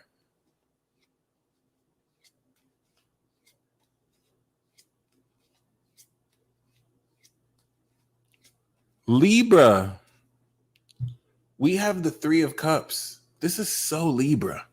This isn't even talking about mastering abilities. You're just going to be socializing and having fun with other people. But this is also a ritual card. So this is talking about celebrating success with friends. But in terms of mastering abilities, this is putting you in a position to realistically open the hearts of other people. And the element of superpowers that this is opening up is the persuasive charm to be able to not just disarm people, But to be able to develop a rapport and a friendship connection with anybody, you can literally go from talking to someone you just met to sharing a beer by the end of the night, and they're spilling their life story to you. And you didn't even say anything. That's a superpower. But this is mainly also you celebrating a lot of the completion of this cycle. So there's a lot of positive events that are going to happen to spawn the celebration with which you can lead forward with that. Scorpio moon, Scorpio rising. Come on now.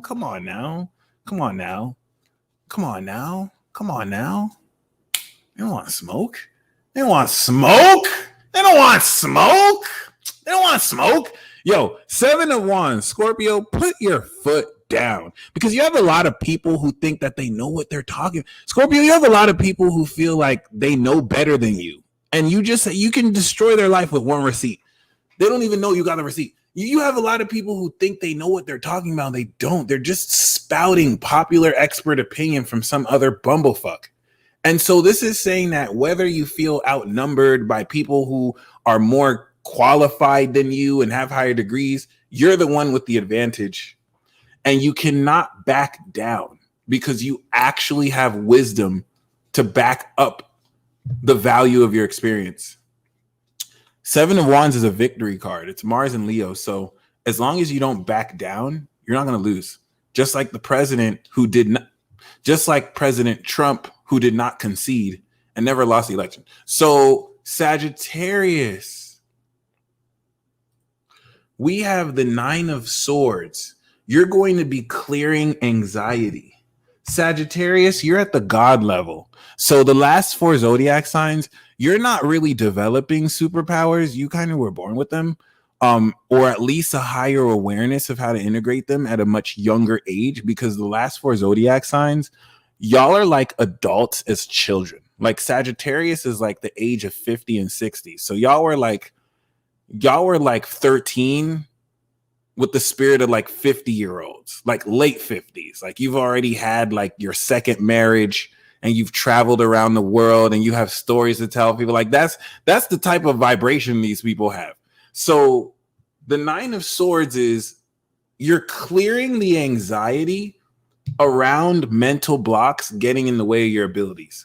But Sagittarius, you're going to realize that a lot of this anxiety is collectively reflected by the energy around you. And whether you're in a toxic environment or not, you're reflecting the anxiety other people have. And this Ace of Swords that was under this card is going to, with an epiphany, clear away that anxiety. And let's just say, that's hilarious. And let's just say the mental blocks that were getting in the way of you fully harnessing your abilities will be released. But listen, Sag, you have the Neptune square. This is psychic attack. Oops. This is extra dimensional frequency wars and magic wars. Let's welcome Chile Mama to the $1 billion vibe tribe.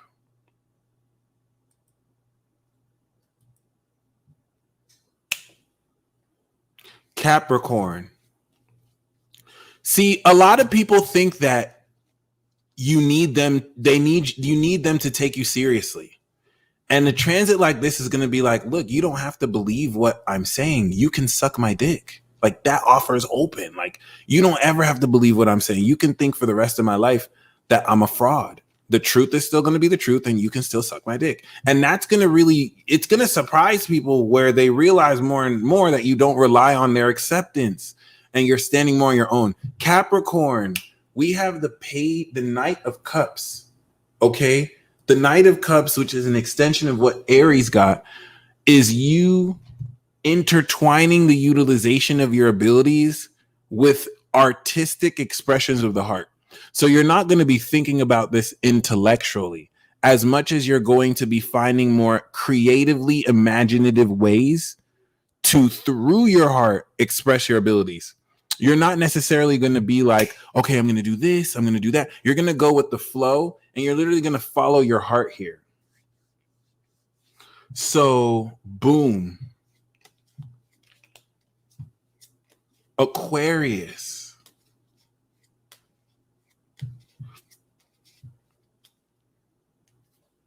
We have the 9 of Wands. This is saying that you don't necessarily want to give up. This is a card about handling stress way better than expected, but applying discernment and drawing on your experience will get you through this period. The 9 of Wands in this context is resting on, because Aquarius and Pisces, you've already mastered your abilities. You're stepping into a new level of abilities that's in a level no one else really gets. I'm not gonna lie, unless they're like a mutable sign, but like it's hard to really speak on because Pluto hasn't gone into Aqua yet, so the collective hasn't awakened to it, but you're already there. So Aquarius, as misunderstood as you may be, this is just saying not to let down your walls at all or to give up at all. Just maintain that sense of, what's the word? Perseverance. There we go. And Pisces, we got the same card as Sagittarius, which is definitely speaking of you also being super susceptible to anxiety because you're both collective signs. And so like Pisces, you're taking in like all the energy. And it's not even as simple as that, especially Pisces moon. This looks very negative, but the reason why this isn't bad is you're going to confront all the blockages and anxiety that's getting in the way of using your ability. It's not like the rest of the signs that have to learn how to use their abilities. Your abilities and open psychic channels, because you can sense everything, is having you handle the karma. And so this is going to have you break through that to where what has been causing anxiety, you won't really face that anymore. And that's by directly confronting that anxiety and not escaping and not necessarily running away from it. So that can be through journal writing or really like, therapy or expressing whatever needs to be expressed.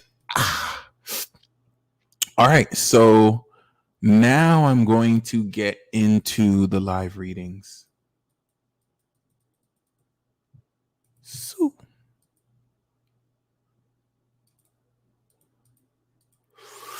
first we got Jacqueline Westlake.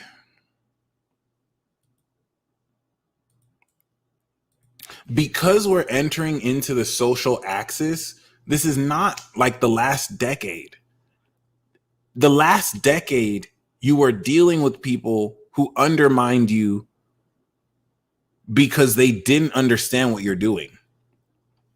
You're going to feel the switch so hard to where those same people are now being not necessarily ridiculed by you, but like they don't have any platform to stand on anymore because facts and details will prove that everything they've been doubting over the past 10 years was bullshit. Everything, like their whole doubt was bullshit. And it's not about arguing. It's just about facts. It's just about seeing the results and the numbers. And they don't have fruit, but you have fruit. So it's as simple as that. Jacqueline Westlake.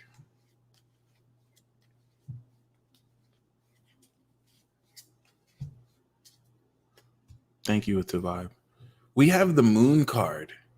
So Jacqueline, you're going to be developing your psychic abilities through understanding more your dream state and the development of your intuition. So even though this is a card of having to face the fears and illusions that your subconscious may manifest, you're going to really understand more how to use your abilities based on a non-linear understanding that things in this life aren't at all what they seem.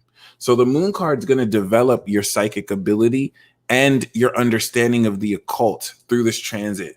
And we have relationship change. So trust your intuition about what relationships seem or what you pick up on relationships, regardless of how they seem. Okay. So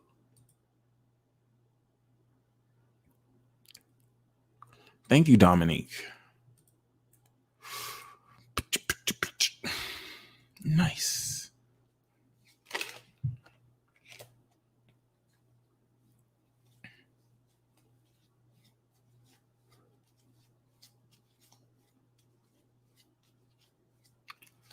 Starry Ari, Toltec Shaman.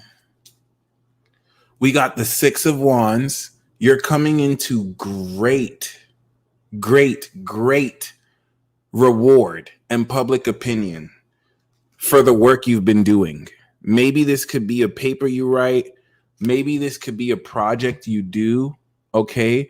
But this is going to go a long way towards realistically having you be seen in a social sense as so much more influential because people genuinely enjoy what you've contributed. And this is like making a music video and it gets like 1 million views and people love it. Okay, so Ari, we know you deserve it, especially for the Eight of Pentacles work you're doing. It's gonna be recognized at a much greater level. And we have, of course, financial discipline. I don't know why this is coming out for you a lot. And we have this with intuition. Beautiful. And adventure. That's what's up. And I got this with the Magician.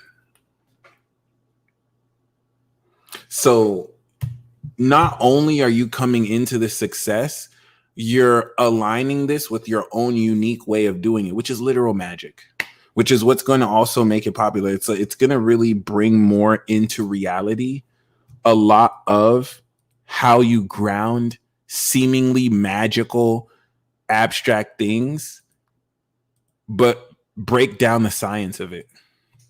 And so for everyone watching, on behalf of Ari, let's show love and thank Ari for, hooking us up with all a card. We got the Empress, abundance, baby. Everyone's coming into abundance. Basically take everything you have and multiply it by 10. That's what you're coming into by the end of Virgo season. And we have financial discipline. We shared into that with Ari and individuality.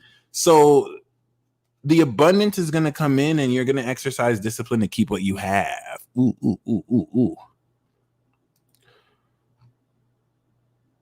That's not right. So next we have cosmic drugs.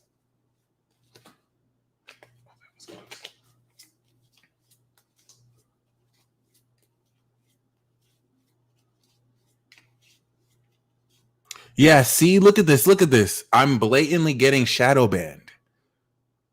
This is why I don't pay Google for ads, because it wouldn't make sense to pay Google and they're shadow banning me. Like, that doesn't make any sense. I'm not making any excuses. It's just a fact. I'm not the only one getting shadow banned. People with more subscribers than me are dealing with this. They just know I be spitting the truth. I don't know what else to say. Thank you so much for sharing that, though. Cosmic drugs. We have the 5 of Pentacles. And we have this with the 10 of Wands. So this is definitely speaking of overcoming the shared burden and the difficulty of a sense of loss that you may be going through. But relative to this stalker, maybe they're just broken lonely. And they see you as like the Saturn Gucci mama, and they're just attracted to you. I'm gonna have to draw another card. Hold on.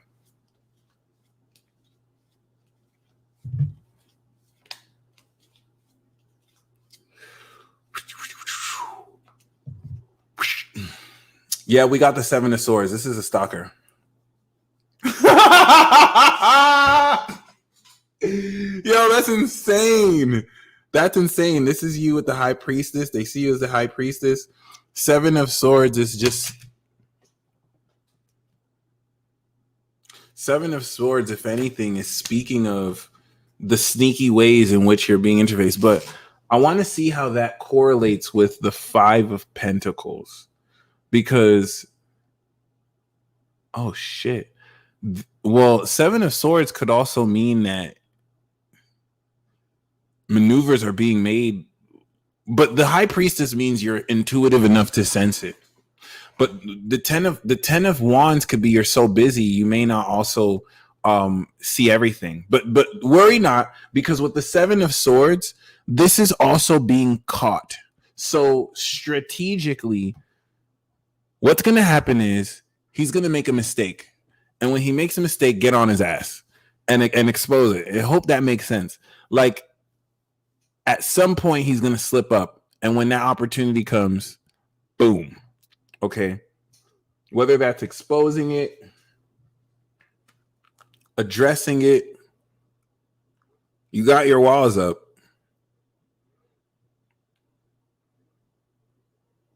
And like Ari said, we got you.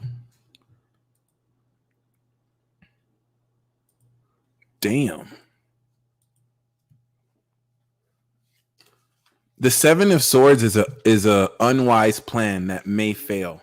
So that's going to kind of, you'll see more of this, and that'll really give you the intuitive opportunity to once again put the nail in the coffin. Yeah. EB.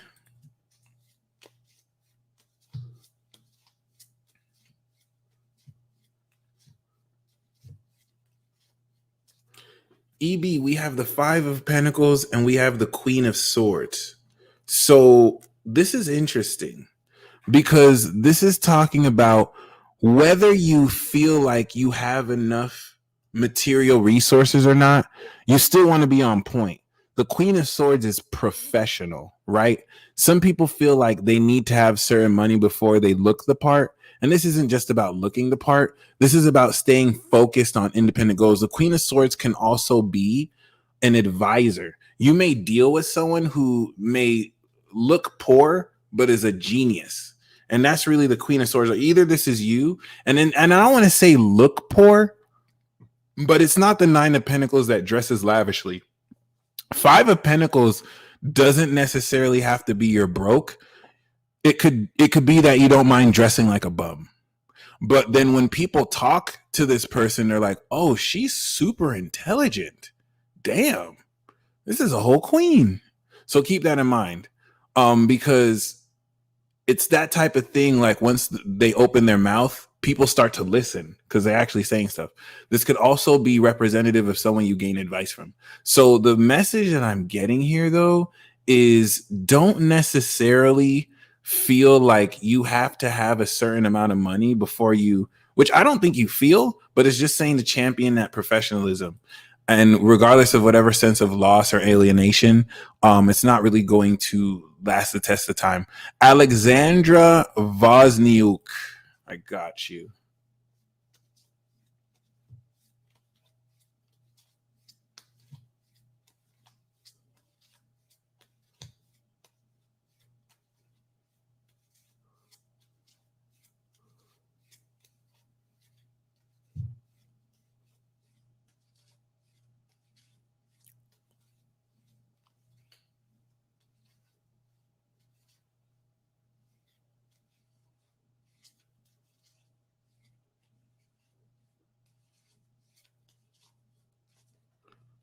EB, thank you so much for that confirmation. So we have the Emperor, Alexandria, and we have the Chariot. Let's get it. So you're not only establishing your masculine authority and power, but you're using that to step fully into victory. This is you establishing so much credibility and authority that you're going to not only establish this sense of discipline, but you're going to break through and step fully into victory, because the Chariot card is not only victory, but it's all about foregoing immediate gratification to maintain momentum that has been established. And it's honestly like being the victor. So it's like by maintaining that discipline, you're going to smash through all your goals. And that's super awesome. Crypto, XXX crypto.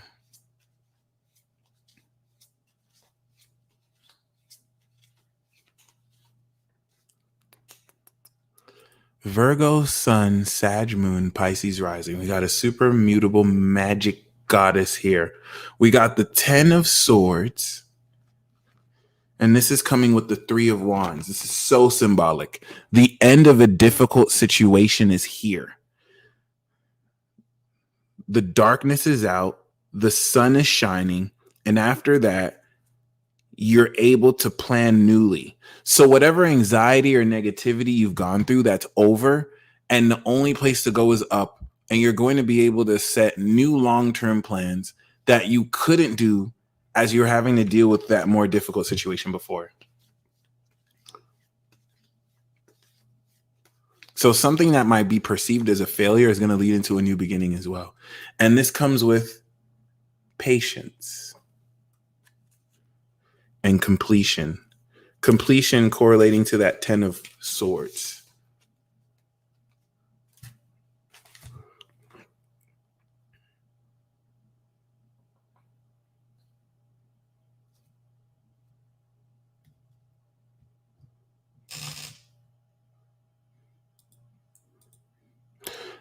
Manuela, great question. So here's the thing. Oh, good to know. Good to know. When people ask cards like that, tarot cards aren't necessarily meant to divine that. So only the university is going to know if your daughter will get a scholarship because they're going to decide.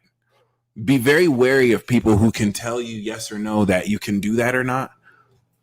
I might do that, but I'll always put a disclaimer. Okay. And just keep that in mind. But other than that,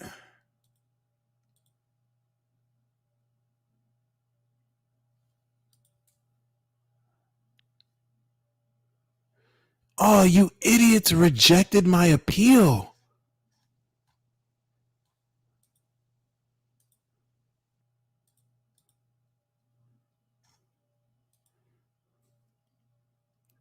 Wow. They rejected my appeal. That is so unfair. I basically proved to them that my video did not go against the guidelines, and they didn't even give me a reason why they rejected the appeal. They're just like, fuck you, peace dealer. So don't worry. I have Saturn on my moon in Capricorn. You're fucking with the wrong one, YouTube. I don't need you, YouTube. You need me. You need us content creators. So don't worry. I'll play the long-term game. What I'm going to do, y'all, is I'm going to be one of the biggest YouTubers, and I'm going to get almost everyone on that website to go on a social media platform I create. I'm going to steal all of YouTube's followers. I'm not going to say I don't want them to strike this video, but other than that, yeah.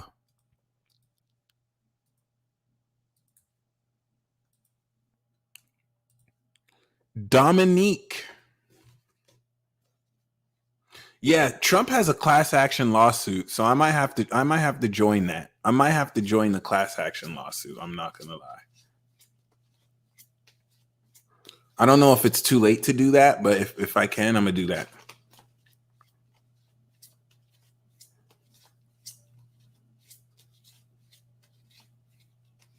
Dominique.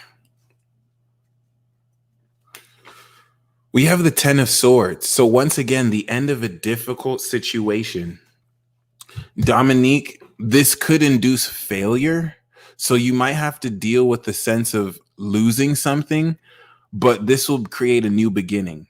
Any difficult situation you may have been this could also be someone that dies around you. So keep that in mind. But if you've been going through a difficult situation, we're complete. It's done. It's the end of a way of thinking that, as they say, the only place you can go is up. Rosa Mata, let's get it. Hopefully we can do a peace talk one day soon too, because I really love the work you do. So boom, Rosa. We have the 5 of Pentacles, and this is coming with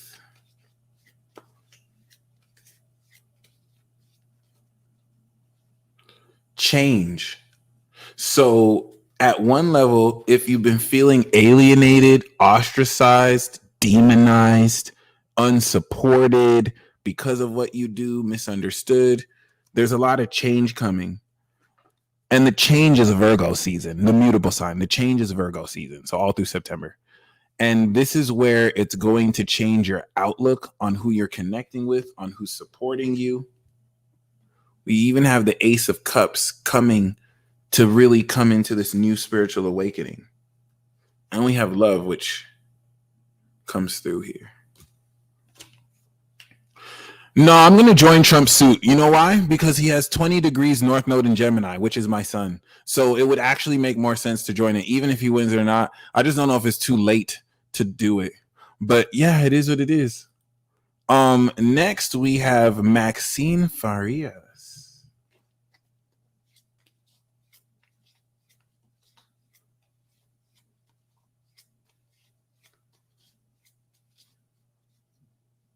Maxine, we have the Four of Pentacles. This is assured material gain. You getting money. You getting power. You getting status. Everything you could ever want is at your fingertips, okay? Now listen to me, Maxine. Listen to me, Maxine. Listen to me, Maxine. This is coming with financial discipline. Come on. Come on. Listen to me. Listen to me, Maxine. Listen. You hear a lot of BS about the Four of Pentacles. Like every tarot video I watch, by the way, the moon is 20 degrees Gemini on my sun. So this is like a magical Christos activation effect. You just watching me is karmically beneficial for you. So if anything magically miraculous happens, that's one of the reasons why. But check this out. You're going to have people talking about, oh, the Four of Pentacles can mean that you're holding on too much or you're stingy and you have to give in like no. If you need to be greedy, okay? This is the Four of Pentacles is saying hold on to your money. I hate when people say the Four of Pentacles is, oh, you might be a miser. Listen, there's a reason why Capricorn is not giving you their money. They will use your money before they give you their money. Okay, like keep your money, like save your money, like don't listen to these people. This is talking about getting money and holding on to that money, investing it and saving it. Okay, you see how he's stepping on the pentacles? If anyone thinks you're miserly, they broke. They broke. You're not broke. You got money. So don't listen. Don't let these people think that, oh, you're a miser. You're holding. No, let them. Okay, just wipe your tears off with 100 and be like, oh well, I'm gonna just be a miser. So Maxine, congratulations, because you worked hard for all this money. Okay, I just can't stand when people try and say that about the Four of Pentacles, and it's like, okay, whatever. T.A. Mamari, Gemini, Aqua Moon, a card for finances. I got you. Yes. If yes, I have money, but not for you to borrow as a card. Yes. Dude, Sun in Capricorn, like the Four of Pentacles, you'll tell them your whole life story, right? Okay. And they'll be like, oh yeah, I mean, I just came from all across the country and I don't have any money and I don't know what to do. And you have like hundreds of thousands in the bank and you just be like, oh, that sucks. Well, good luck. Good luck with that. I hope you figure something out. It's like, well, can I borrow money from you? No. But good luck. All right, have fun. All right, so let's see what we got. Boom. Thank you, Enlightened Gem.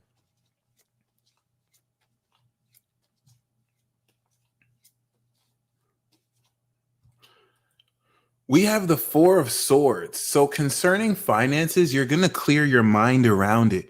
This is actually coming with the Eight of Swords. So if you felt stuck about where to take your financial situation, this is going to be counterintuitive, but take a vacation. You might think you have to work harder to fix your financial situation. You actually need to take time off. You need to just relax, get more rest, and in restoring your mind, ideas will naturally come about where to take it. So someone needs to take a much needed vacation, okay? Which once again doesn't normally always correlate with finances, but will definitely work accordingly.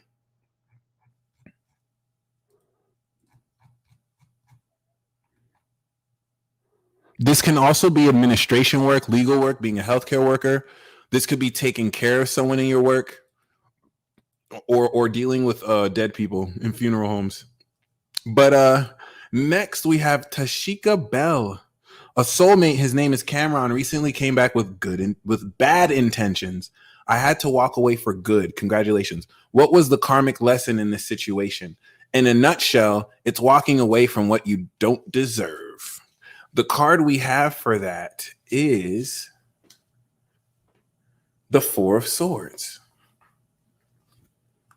And this is coming with the Six of Swords, distancing yourself away from toxic situations.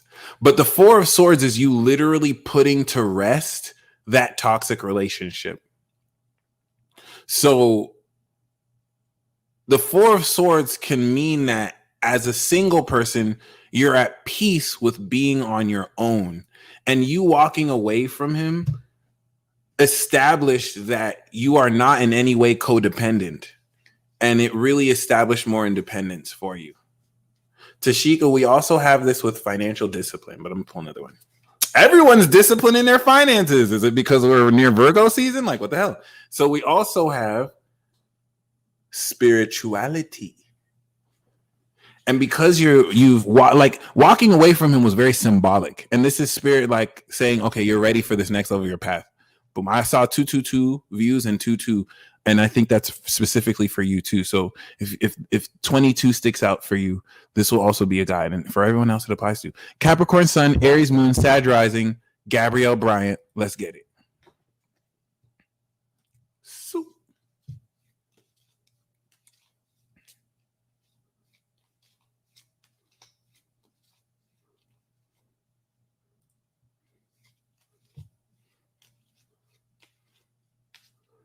So we have the Hierophant.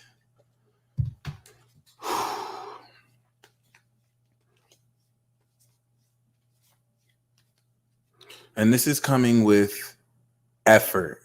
So the Hierophant could be you coming into higher education. This is organizational wisdom and knowledge.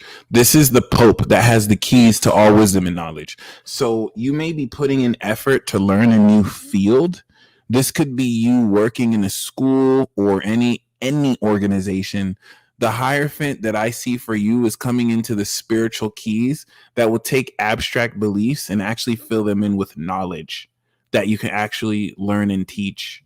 And effort will be, of course, taking effort to apply what you're learning. But the Hierophant, I feel, for you is also going to apply to this sense of grounding wisdom like never before. And being a role model and following status quo and following the rules. So this can help you really find your path more. I feel though with the Hierophant, this could also be someone, Gabrielle, that you connect with who is like a Pope-like figure. And like that pontiff really inspires you. I feel like that's you that you're stepping into this. Okay. Angeli Rodriguez, will I be successful with earnings from a business I want to launch this year? So surface level, only you can define that. If you put in the work, you will be successful. To the point where even if you fail, you can analyze that failure in order to make what you do next work. So I'm going to pull a card to see what your business will be a year from being launched. Thank you, Gabrielle.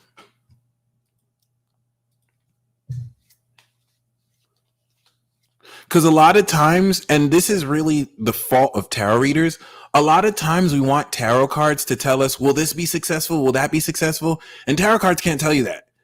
They can, but it's all determined on you. Okay. They can really just tell you the quality of what could happen. It's not like you can't find a tarot reader that can't, but yeah. Lord Virgo, the Astro Chef. Thank you so much. So Angeli, we have the Sun card. Yes, this is success in the arts and industry. So in a year from now, you'll be so much more free. The Sun card is actually being known like as a household name, but this is incredible success. So yes, the answer is yes. Oh my gosh, look at this. Under this, we also got the Star. So this, oh, Jesus.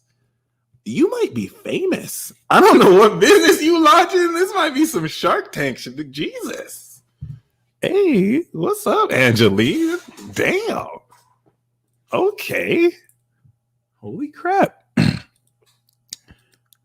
I'm not gonna lie, I was bracing just in case I didn't pull a good card. That's why I was like, again.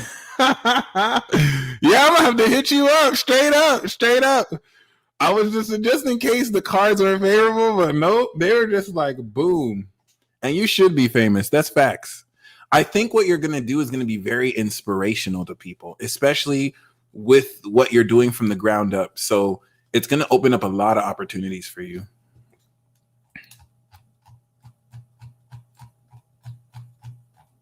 So enlightened gem 333. We have the Two of Swords. Any indecisiveness will be mediated through making sure you temper your emotions with your intellect. Make sure you don't make emotionally ruled decisions that you haven't first really thought through. But this will keep you from being influenced by doing things you don't want to do. Okay. And Lord Virgo, the Astro Chef, we got the Four of Swords, which is talking about taking rest, taking vacation. Oh, that's awesome. That's amazing. This is definitely talking about taking time out to really rejuvenate and really, rewarding yourself with a vacation, if anything. Especially if you had a falling out with people or arguments. Sandra, AKL. So we have the Hangman. You are transforming your personality. And in the transformation of your personality, you just need to surrender. There are certain things that you might want to do, but you're not entirely sure how. Surrender to the need to control it. This is going to give you a brand new perspective, especially through the opposition of especially through the opposition of Neptune. So this is like Odin sacrificing his human self to his God self, or himself to himself on the tree. And we have this with effort. I'm gonna draw another one though. Spiritual partnership. So this can also change how you feel about a partnership, which can add more spirituality. The Hangman is also a card of spirituality too. So it can represent an aspect of not only sacrifice and letting go of control, but seeing life from a new perspective and letting go of your position to get peace and learning from mistakes. The Hangman can be very annoying because sometimes you have to be okay with people accusing you of stuff you didn't do or ostracizing you because of some collective judgment. But it's not about having the last word or the last laugh. It's just more so releasing the need to like argue. Father, forgive them. These idiots do not know what they do type energy. Okay. So Kristen Sorton. Oh, so for XXX Crypto XXX. Wow, you got a second reading. That's amazing. That's amazing. Okay. So we have the Two of Cups. This is a mutual love relationship, a spiritual partnership. Sandy, thank you so much for that confirmation. So you really just want to trust that feeling because it's gonna work out for you so well. Sometimes we think we need to control. I have issues with that, but once you gain that new perspective, it'll just really light up so much. And ooh, new beginnings.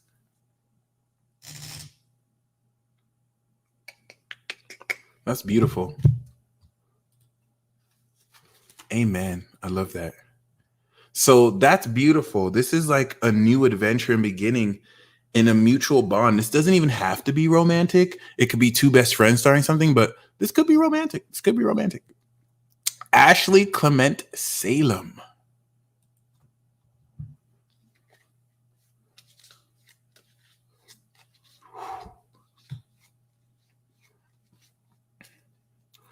We have the Four of Pentacles. Ashley,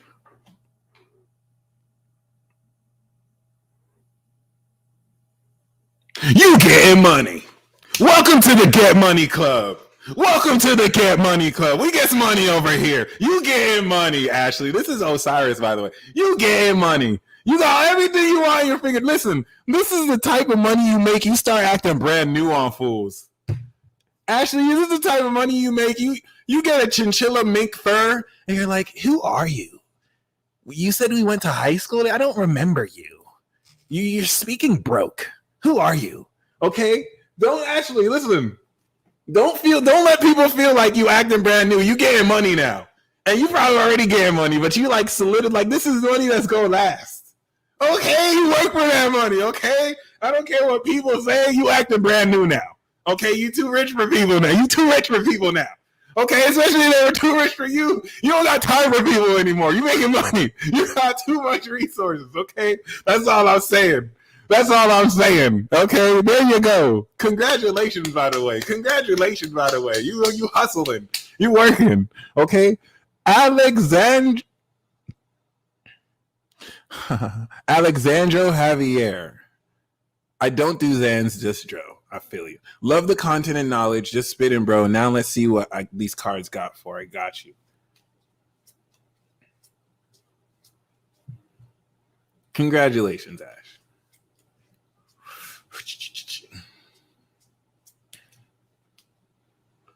So once again, thank you, Alex. And we have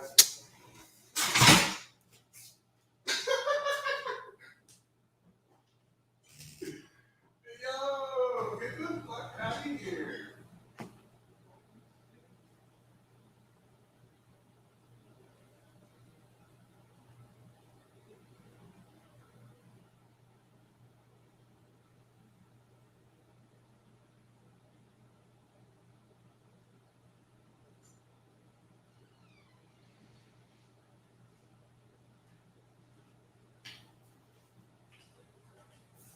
You getting money too. I had to get the king hat because like you're not just getting money. You king or lord. So it's like you need to walk out. You need to walk out with the holy items. Like, excuse me, who are all these broke peasants in my presence? I am a high quality individual. You don't know why I'm around these miscreants. You must think I'm a regular person. You must think I'm a vassal. And we have fulfillment.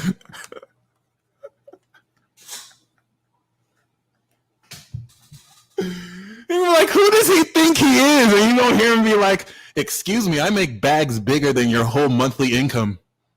I make that in a day. You have a problem with that? You have a problem with that? Oh, do you think the money changed me? Or are you just broke? Or are you just broke? Or are you just broke? That's how you're gonna be talking. And you just need to embrace it, bro. You just need to embrace it, bro. You just need to embrace it. Okay, that's all I'm saying. I'm keeping the king hat on just so we can make this point. Okay. Jerenda Williams.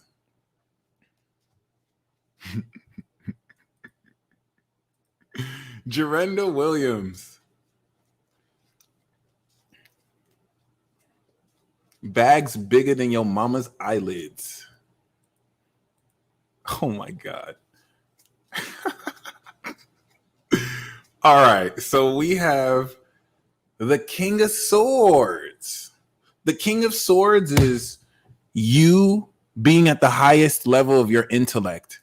The reason why I love the King of Swords is the King of Swords, which is the archetype of the Aquarius man, is not, or air sign, is not a know-it-all. The King of Swords is not a know-it-all.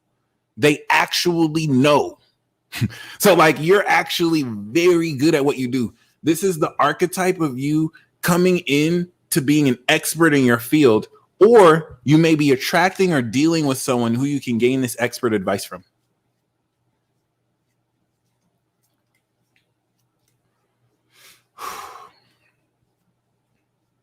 And this is coming with love. So Jerenda, Mars and Virgo could actually be developing a love situation with this King of Swords, who is very detached. They're not really as emotional, but they're very genius. Oh my God, that is hilarious. Yup. Valton. And I will keep you posted on the app. Any of you who are programmers, any of you who are actually good at coding, have to find the right person so I can start, programming this new app and system.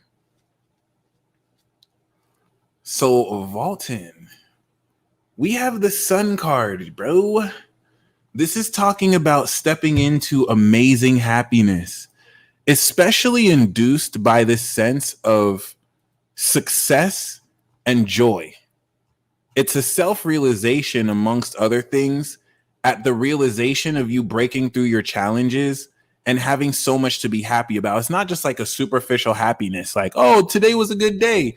You're going to definitively break through into a new level of joy that you can share with others. And this has everything to do with what you're already currently doing. So, look forward to breaking through into more success through that.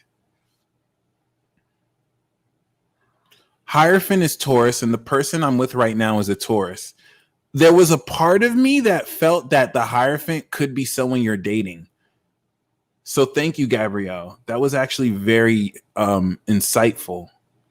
The person I'm with right now is a Taurus. Effort, I'm at a crossroad cards to clarify. So let's see what we got. The app that I'm wanting to build, one is an astrology system, and another one is a website that runs like Keen or Cassandra, where people can purchase minutes and choose any reader they want. What's up, Kaishenko? So, Gabrielle, we have the Star card. The Star card is overcoming any doubts, coming into hope and rejuvenation, and dreams actually coming true. So let's say this is outside what you asked about the Hierophant. The Star card is talking about some miraculous development. But I feel like with the Star, any kind of stuck feeling around with them can actually come out very inspirationally. And we have compassion, which the Star card is also healing. This is like the goddess Isis. So it is a form of unconditional love you're stepping into here, which is very interesting. Because I know you were saying you're at a crossroads, so I think this will clear up a whole lot, to be honest. 754. Okay. Gianna Rogers.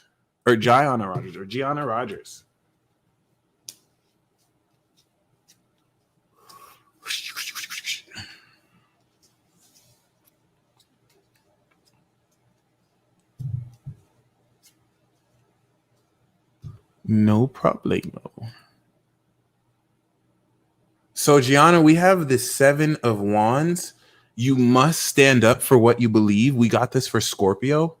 And you might be surrounded by experts with their opinions who are more qualified than you, who you might feel outranked by, but you're the one with the advantage. And as long as you don't back down, victory is yours. This is also a card of whistleblowing. So if you have anything to whistleblow, whistleblow. And this comes with love partnership. So this could be someone you're dating or seeing that you're going to defend your right to be with. Maybe people around you may make you feel like, oh, this person isn't good.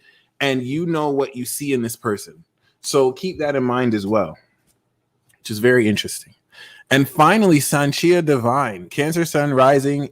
Some charts say Leo, Scorpio moon. Awesome.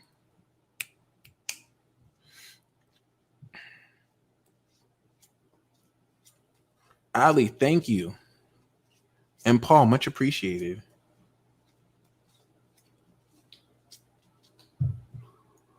So, hey, Sanchia, this is lifelong wealth and family tradition, whether through inheritance or wealth that you build from the ground up. This is passive income. This is Mercury in Virgo. So this will already kick in as soon as Mercury goes into Virgo. And this is lit. This is lit. So this is different from you just getting money. This is like money that you pass down to a future generation. Hey, I feel you, bro. That's what's up. So keep that in mind. Christy, thank you so much. Much appreciated. Y'all are amazing. Okay. So, oh! Sanjia, why is it that I split the deck and we got the 9 of Pentacles? Let me find out you guess money. Let me find out you get money. What is this? What is this? This is Sanchia, y'all.